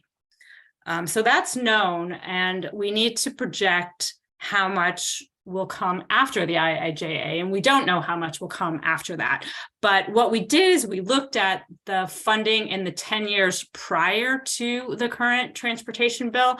I have another table that I didn't throw into this slideshow that shows that that funding level, if it's adjusted for inflation, is pretty constant over the last 10 years. And the average was 264 million. So as a very conservative estimate, we assumed that after the IIJA is finished, we go back to the previous funding level. We don't know if this will happen. It's just a conservative estimate on our part. And so as you see from this chart, in 2027, we're going back to 264 million each year going up to 2050. This is FHWA and FTA formula funds. Right. And next slide, Eleni, please. So that was 2022 constant dollars moving forward. But this slide is attempting to consider inflation. How much will we get moving forward? Will the state get moving forward considering inflation? We escalated each year after 2026, so 2027 through 2050 at 3.5% per year. We don't know what the inflation rate will be. We took an estimate of the prior 10 years and applied that moving forward. The only thing we're certain of is that we'll be wrong about that, but hopefully we won't be too far wrong. And so this is the amount that's going to come to the state during that time period. Next slide, please. So as we said before, Chittenden County doesn't get a set amount of money per year. We get funded, transportation projects in Chittenden County get funded through the Transportation Capital Program that's approved by the legislature each year. And the capital program is developed based on project schedules, project readiness to go. So it varies a lot. And this chart, which probably you can't see that well and maybe is not that interesting, but what you see in this chart is really the amount that came to the state and the amount that came to Chittenden County over the last 22 years. And the far right column is the percent that came to the state, varies from a low of 7.4% in 14 to a high of 40.6% in 2005. And I think those high numbers in the early 2000s were just because several projects, due to schedule delays and various other things, happened at the same time. That included the Limekiln Bridge in Colchester, I-89 bridge repairs in Bolton. We did the Shelburne Road reconstruction, Riverside Avenue reconstruction, Kennedy Drive, and also the Winooski Circulator was built during that time. So the bottom line is 19.2% is the average over that 22-year time period. And so we applied that 19% moving forward. So next slide, Eleni, please, shows the that projection out to 2050. The orangish color on the top is 19% of the total, and that is what we expect to come to Chittenden County over the next 27 years. So the next step in this was really to, we're also required under federal law to estimate the amount of money it takes to maintain and operate the federal aid highway system. So this isn't the entire transportation system, but these are the federal aid roads, the state highways, the bridges, and to maintain it in a state of good repair. So how we did this is we looked at the amount that we've spent over the past 10 years, and we looked at the categories: paving, bridge, slope and ledge improvements, and transit. We considered those items to be part of this operation and maintenance total. This is an estimate. I mean, there's a little bit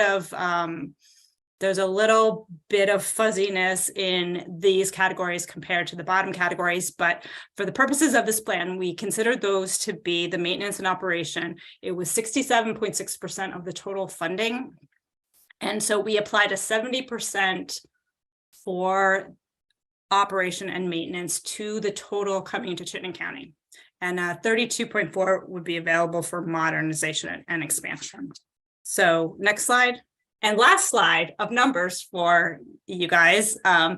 So this sums it all up in one big and busy slide. So the 4 columns to the right are the inflation numbers. The 4 columns to the left are the 2022 constant dollars. This is the amount per year going up to 2030. And after 2030, we aggregate it into 5-year increments just so that we don't have so many lines in this table. So we're just looking at how much comes to the state, how much, the 19% for Chittenden County, then the 70% to go to maintenance, the 30% to go to the modernization and expansion. And so when you get down to the bottom, the amount for new projects, modernization and expansion in this plan using 2022 constant dollars would be 440.6 million. Using escalated dollars would be 734.8 million. We're looking for this. We're looking at the 2022 constant dollars because our cost estimates for our projects are also in 2022 constant dollars. So apples to apples, that's the number that we're going to be talking about when we get to the end of the presentation. Next up. Thank you, Christine. That was great. Lots of numbers, but really good. So one of the things that we also look very closely in our MTP is land use. And we all know how land use and transportation are interconnected. They affect each other. And it's very important for our transportation goals to have, density in some of the areas so we can actually have walkable, bikeable, and, communities that we can actually operate effective transit. So just a little bit of a, a history here. In 2018 ECOS plan, which is our regional plan, the goal for the land use was 80% of households should be in existing areas planned for growth. And I'm sorry, I don't have that. I do have a map in a little bit that shows where those areas planned for growth are.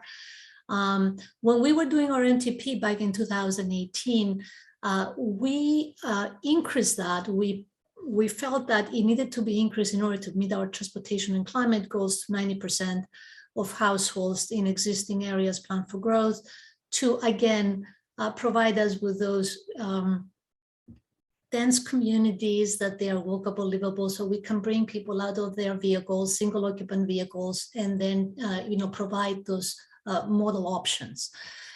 For the 2023 MTP, we are staying with the 90% of households in existing areas planned for growth, but we are adding what we call a transit-oriented development overlay to the land use map to reinforce the need. And I'm just going to move to the next slide, if I can. Yeah, this is a slide you've probably not seen very well, but on the right, on the map, you see all the colored areas that you see that they're not green. Those are areas planned for growth. And within it, you see like a hashed area, and that is our transit, the TOD planning areas that basically those areas are within a quarter of a mile from GMT's primary commuter as well as other transit routes. So these are the areas that basically we think that in order to have like a viable transit in the county, we need to see increased density in those areas.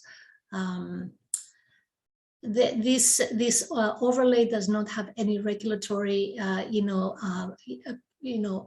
cannot use it in regulatory actions, but it is something that we will encourage our communities to consider as they do their own planning.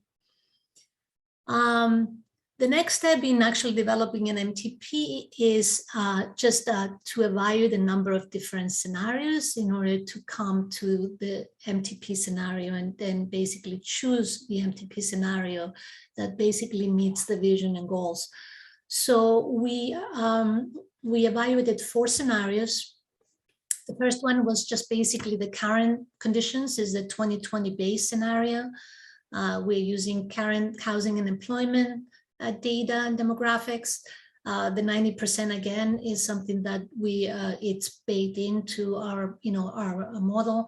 And I should say that the evaluation happens through our regional travel demand model. Jason is running that, and he's going to talk about a number of results in a second from that effort and that process.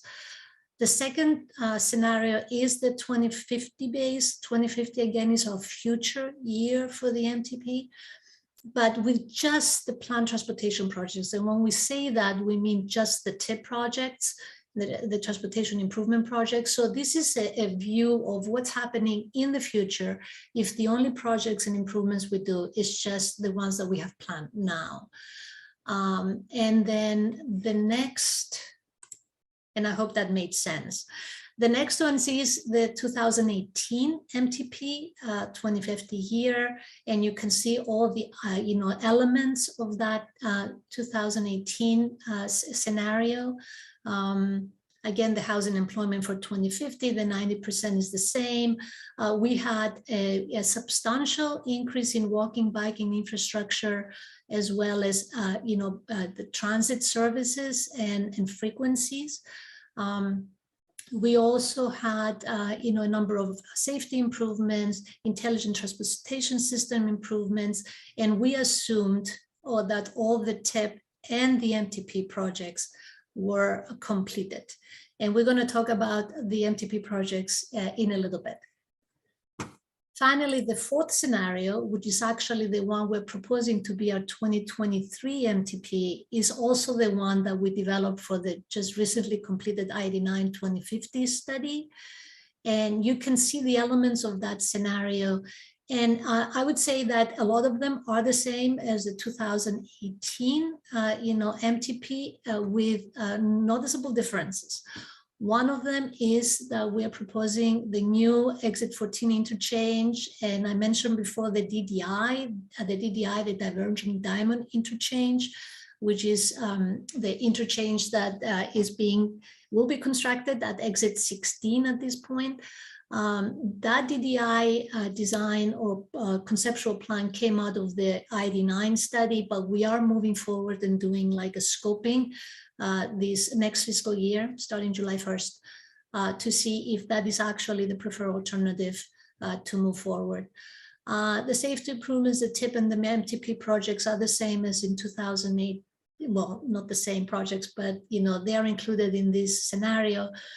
And the other major change in this is that we are proposing to move away from gas tax and move into a mileage-based fee. For the purposes of this scenario, we had the 5 cents per mile fee, but that is definitely needs a lot more evaluation and discussions. And they're going to, oops, sorry, I moved.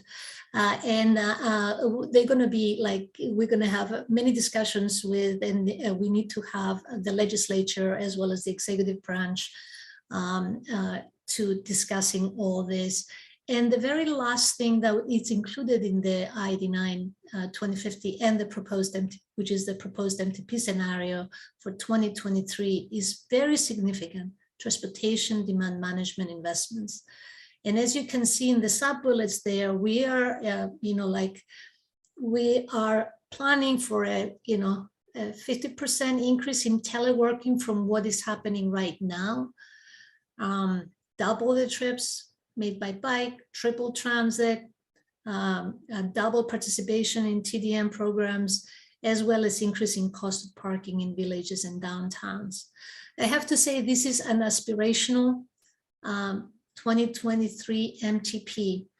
A lot of these basically improvements and investments we're going to further evaluate and in a study that we're going to start July 1st to basically see if it's feasible to have like a triple transit and what does that means, and how much people can we get out of our highways and out of their single occupant vehicle if we do that, if we have a much more robust transit system. The same with bike and pet. So stay tuned for that. We're going to be coming back to you with a lot more information next year on that.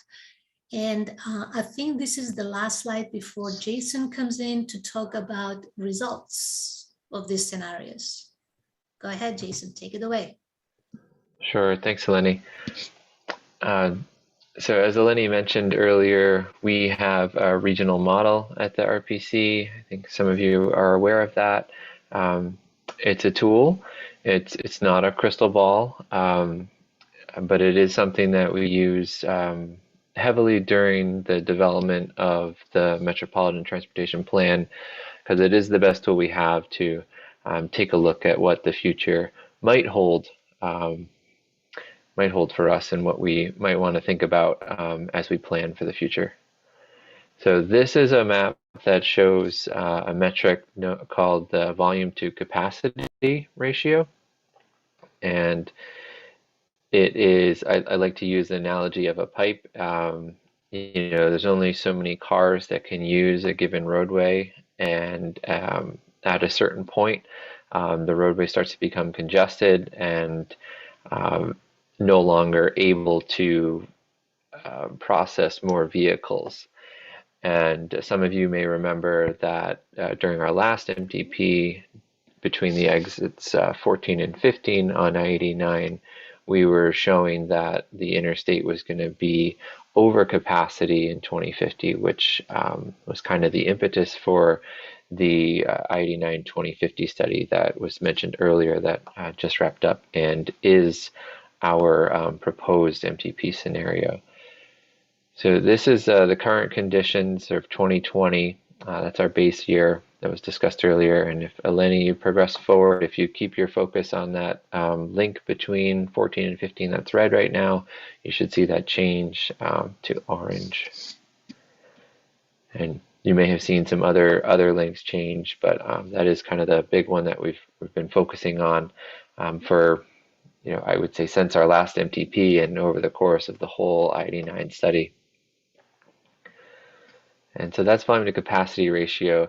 There's also levels of delay that we looked at, and this is kind of more of your on-the-ground feel of your everyday travel throughout the county. You know, your delay that you're experiencing at a traffic light. It's a little different from the volume to capacity ratio that we showed earlier. So we like to show them both to kind of give you the whole picture.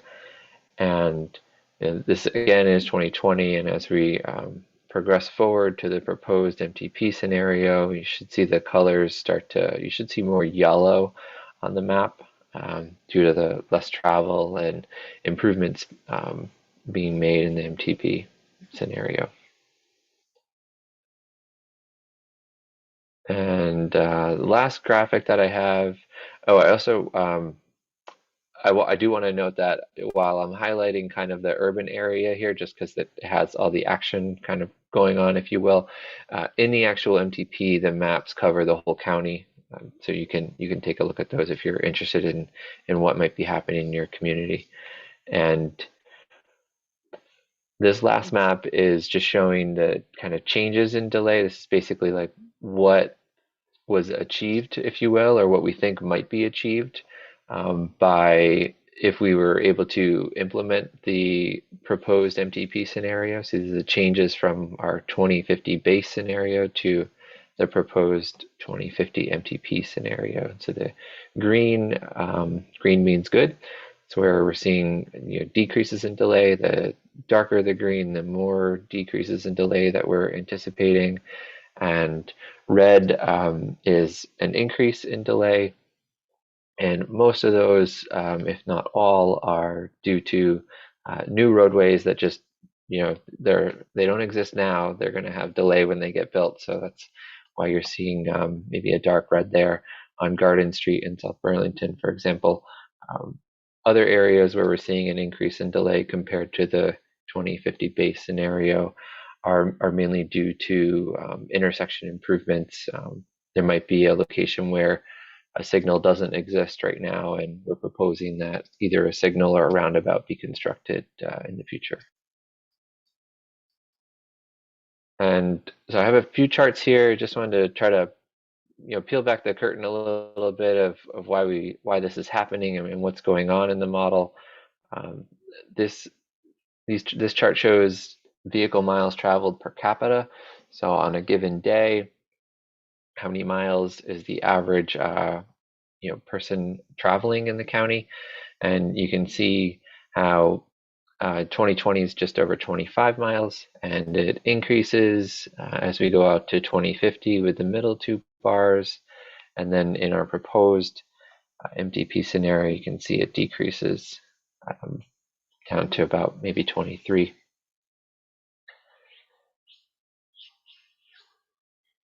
And getting out, kind of why that's happening and why we're seeing the reductions in delay that we showed earlier. We're showing a substantial increase in the mode split. So the percentage of people that are choosing to take transit, walk, or bike instead of taking their automobile. And you can see from 2020 to the proposed MTP scenario, it's about a 10% increase in the mode split. So we're seeing almost a quarter of all trips are being made outside of a vehicle.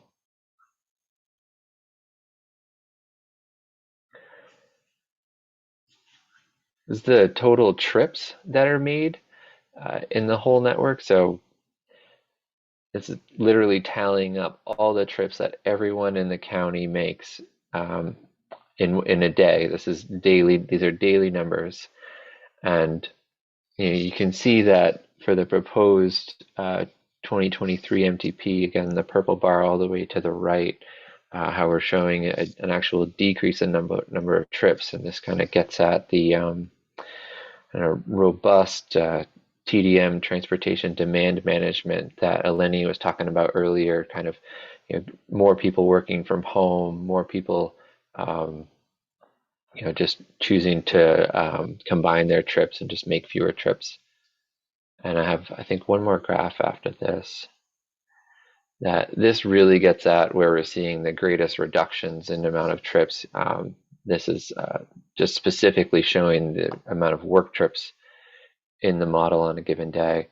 And you can see the substantial difference that we're showing there for the proposed MTP scenario. So that's all the people that are teleworking. I think we were saying about 50% in our proposed MTP scenario. So that's why we're seeing great reductions in delay and no issues in the volume to capacity maps that were shown earlier.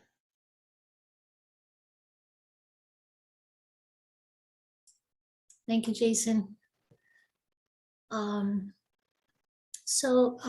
Just before we start looking forward in our 2023 MTP and develop our strategies and projects, we just took a look back and see how we did with the implementation of 2018 MTP. And we have some encouraging results. I mean, we still have work to do, but really good results. So remember that we had a 90% goal for the new household growth in areas planned for growth. So right now we are averaging 87%. And so that is, we didn't meet our goal, but we're closer. We have also done, there was a significant progress in implementing our 2018 MTP project. We spent, let's see, there is a table after this, if I can move the slide.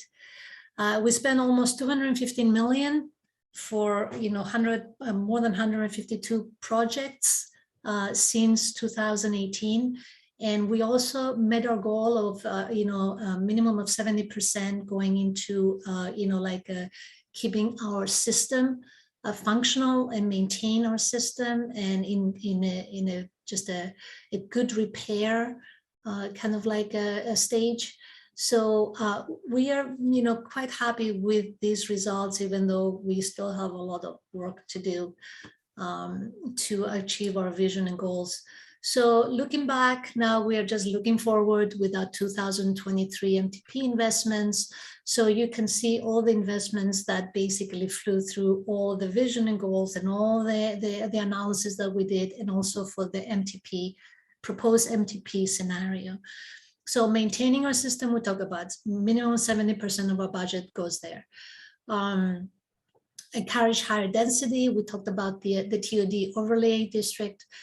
Also, we need to find more sustainable sources of transportation funding. The gas tax is not providing us enough money at this point, for all the investments that we want to do. Due to efficiency in vehicles, EVs, and other reasons. So we need to start thinking about something different, mileage-based fees, something that we need to explore further. Just basically implementation of MTP projects and, basically work with intelligent transportation systems, which means that we're working with, like smart signals technology to actually facilitate, movement of vehicles, as well as other modes. So we don't need to expand and create more capacity in our roadways. We have, as I mentioned before, robust transit system, increased investment in that, increased investment in walking and biking, TDM. And also in order to meet one of our goals that we haven't really talked a lot is how to basically lower greenhouse gas emissions. And we are working on that specific section still. So you're going to see it next time we come to you. But we are having a goal to promote the shift from, gasoline, like powered vehicles into electric and hybrid, and also support rail infrastructure, especially, there is a special mention of the rail line between Burlington and Essex on this. Christine is going to talk a little bit more about the MTP projects. We have a very long list of projects in our actual plan that I encourage you to go and review. It's categorized by kind of a community, so please at least look at your community and get back to us if you have any questions or comments. And Christine? Yeah, so this is just like a few bullet items about the MTP project list. So where the list came from, first of all, we looked at the list that was in our 2018 plan.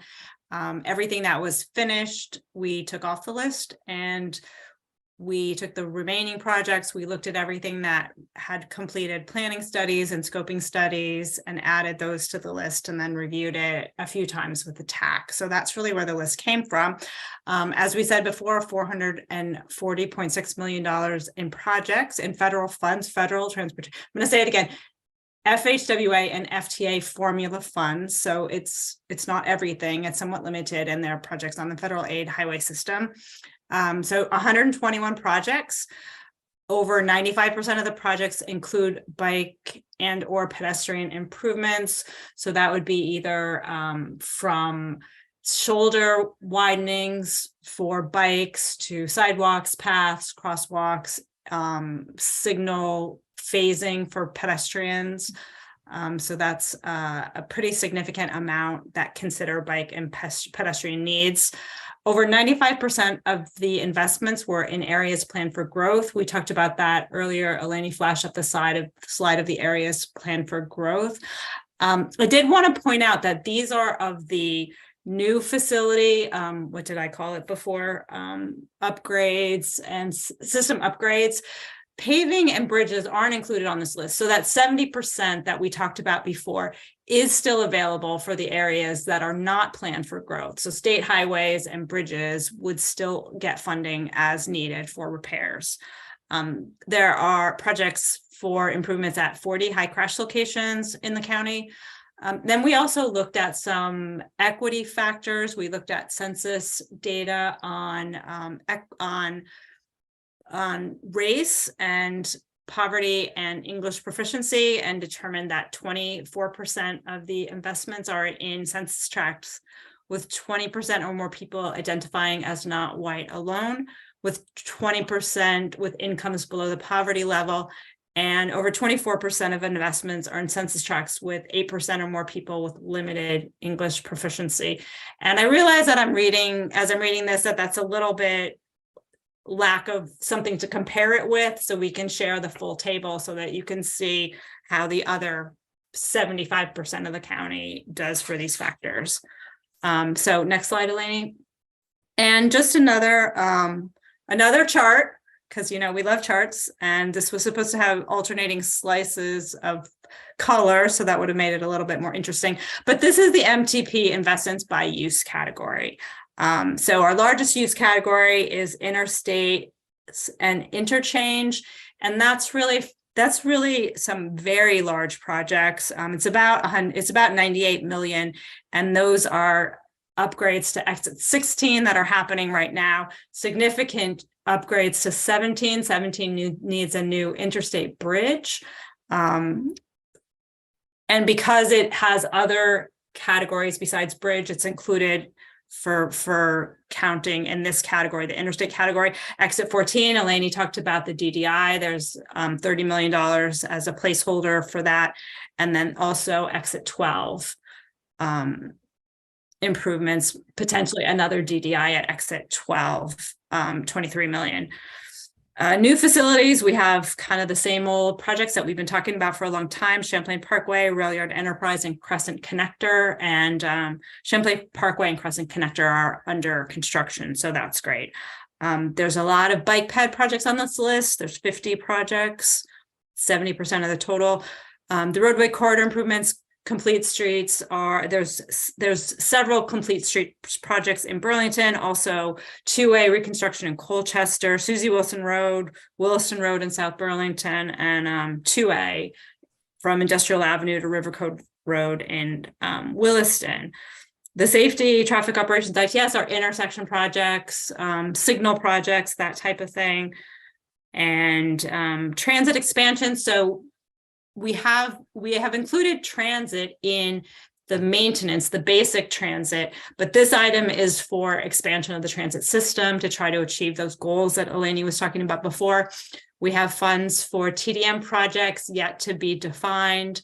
And then the regional stormwater, those would most likely be the transportation enhancement grants or the municipal stormwater mitigation grants through VTrans.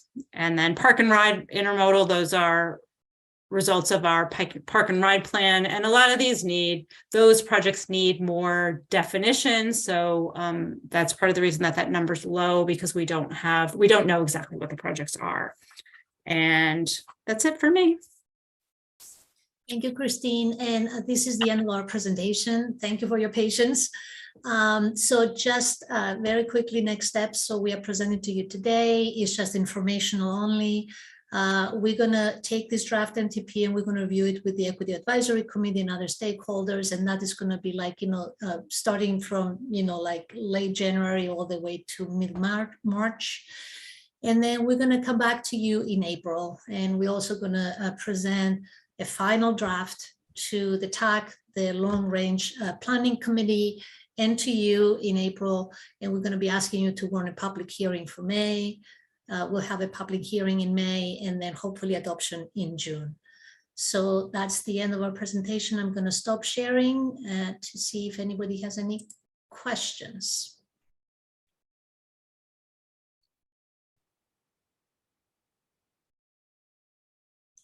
No questions.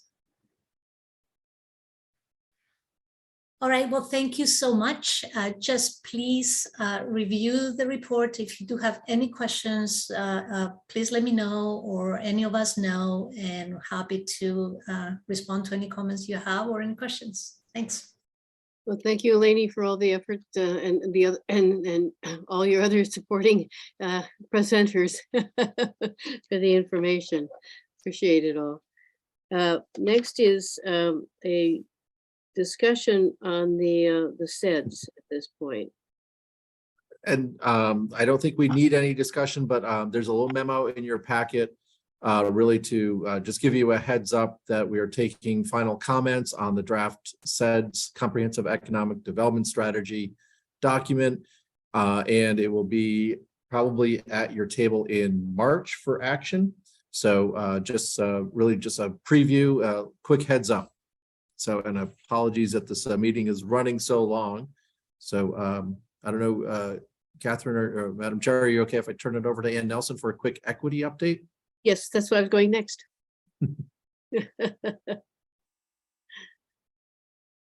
Is Ann Nelson still here? Good. There she is. We are in the process of scheduling another equity advisory committee meeting and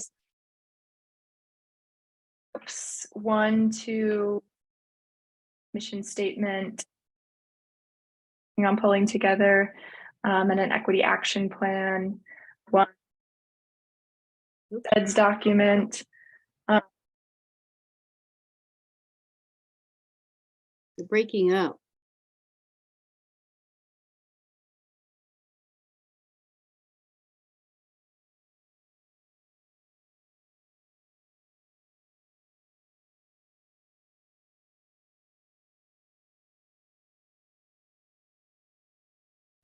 Yeah, we still can't hear you, Ann Nelson, but I'll try to I'll try to cover the info. You heard that, yeah, we're trying to get the Equity Advisory Committee committee back together after the holidays here, and there's some working groups working on several different items, including the comprehensive economic development strategy, our equity statement and code of conduct, and I'm missing one item, but and then Jackie or Michael, if you want to, Mike, you want to pop in. But anyway, I think, we kind of took a little bit of a break for the holidays, and we're going to get the group back together and keep working on things.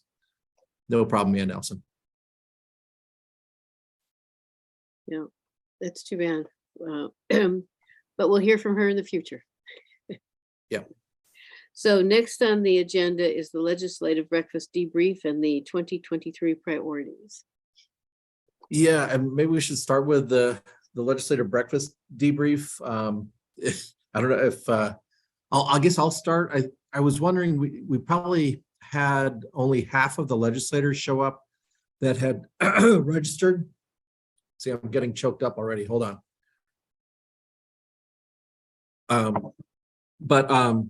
So I guess want to plant a seed and wonder if we should think about changing the nature of that discussion to make what seemed most productive was really having the town leaders in the room together and have that municipal conversation about priorities prior to the session, and make it a little bit less about the legislators and a little bit more about issues that are on our municipalities' mind. So I don't know, that's one thought I'm having, but open to other thoughts or other reactions.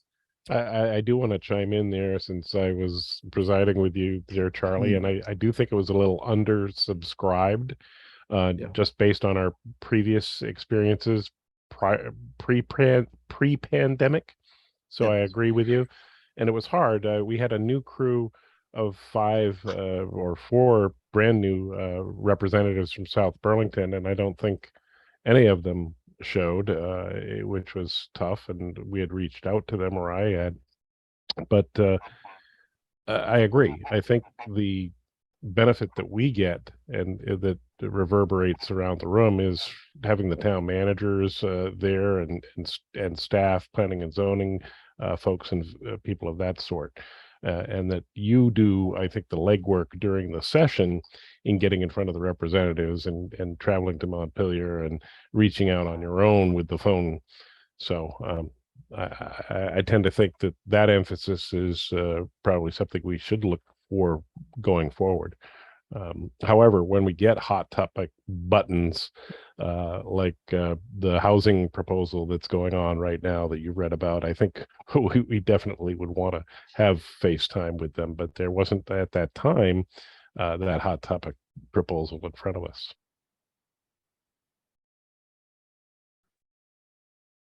Well, thank you, Chris. Thank you for also doing that.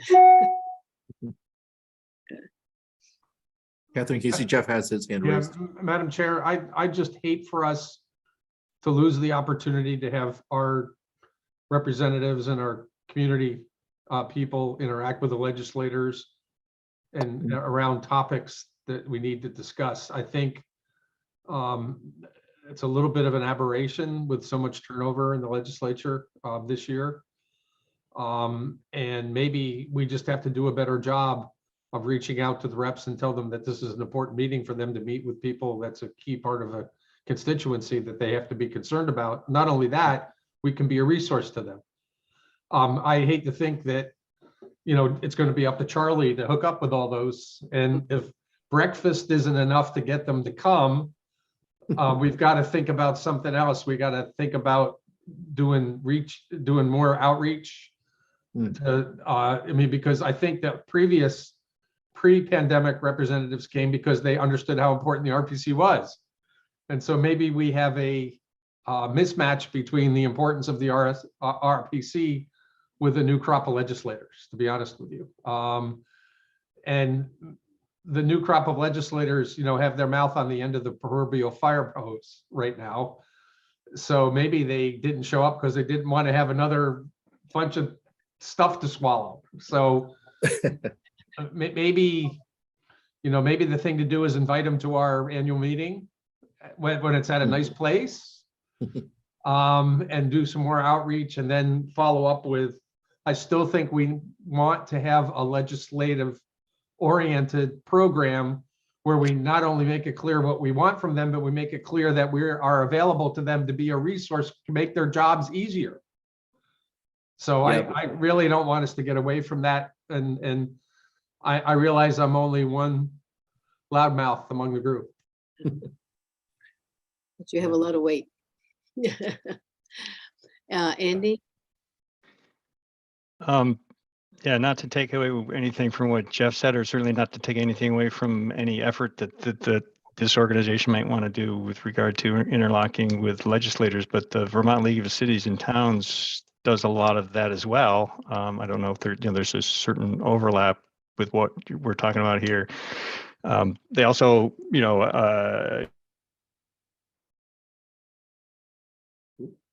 Oops, did he freeze? Andy, if you can hear me, you froze. You may want to kill your video. Maybe we could hear your audio. Okay. Yeah, I've been having I have been having internet stability problems here, and now I can't stop my video. Here. All right. So see if this helps. But I've attended Vermont League of Cities and Towns. The town fair is one where municipalities certainly get together and can interact. And there's also the local government day, which is actually held in Montpelier, where local government folks are invited to come and interact directly with legislators. And I don't know if there's some synergy that could be done there. I don't know, just yeah. Well, and I guess I would just put out there, for you to think about it. I do think Jeff was right. I think that, we had a lot of new legislators drinking from, probably more than one fire hose in a pretty small window between November and January. So there was a lot of competition for their time in that small window. But so in, next fall, we don't have an election, so there's some more freedom of time and some definite opportunities. Andy, those are good thoughts too. So just if you could think about it some more, and we'll obviously come back to it, months from now. I mean, just one reaction to Andy's thing. Andy, I mean, I think there are opportunities for synergy, but League of Cities and Towns has different agenda items than we do. And ours are, very specific, and we do a lot of the same thing from the standpoint of advocacy for certain positions, but I just don't think it makes sense for us to do something with the league because the league is focused on a whole bunch of different issues than we are. I mean, we're driven by transportation, we're driven by our ecos plan. There's some overlap, but not a lot. Mm-hmm.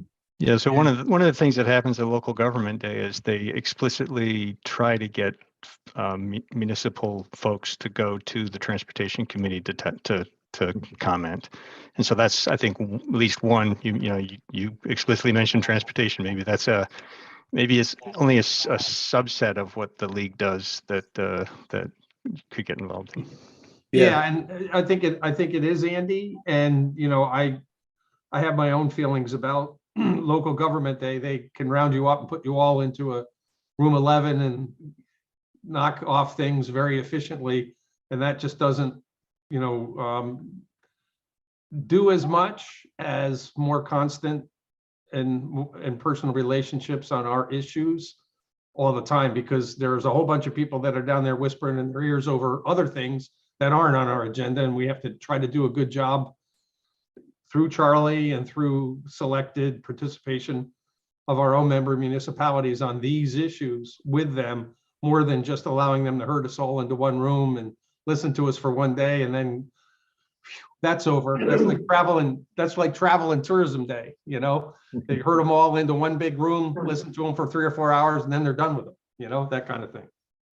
On the good side, I will note that they definitely, to Jeff's point about, inviting us into the rooms, we've had very good success early on in this session. I think I've already, well, I don't know if this is good or bad. I'm thinking somewhere in between, but I've already been down there, I think, to testify 5 times. Oh my. And so it's really just because there are so many new legislators, and some of them have worked with their RPCs before, some haven't. But also, and really this is on behalf of the statewide RPCs, the statewide association.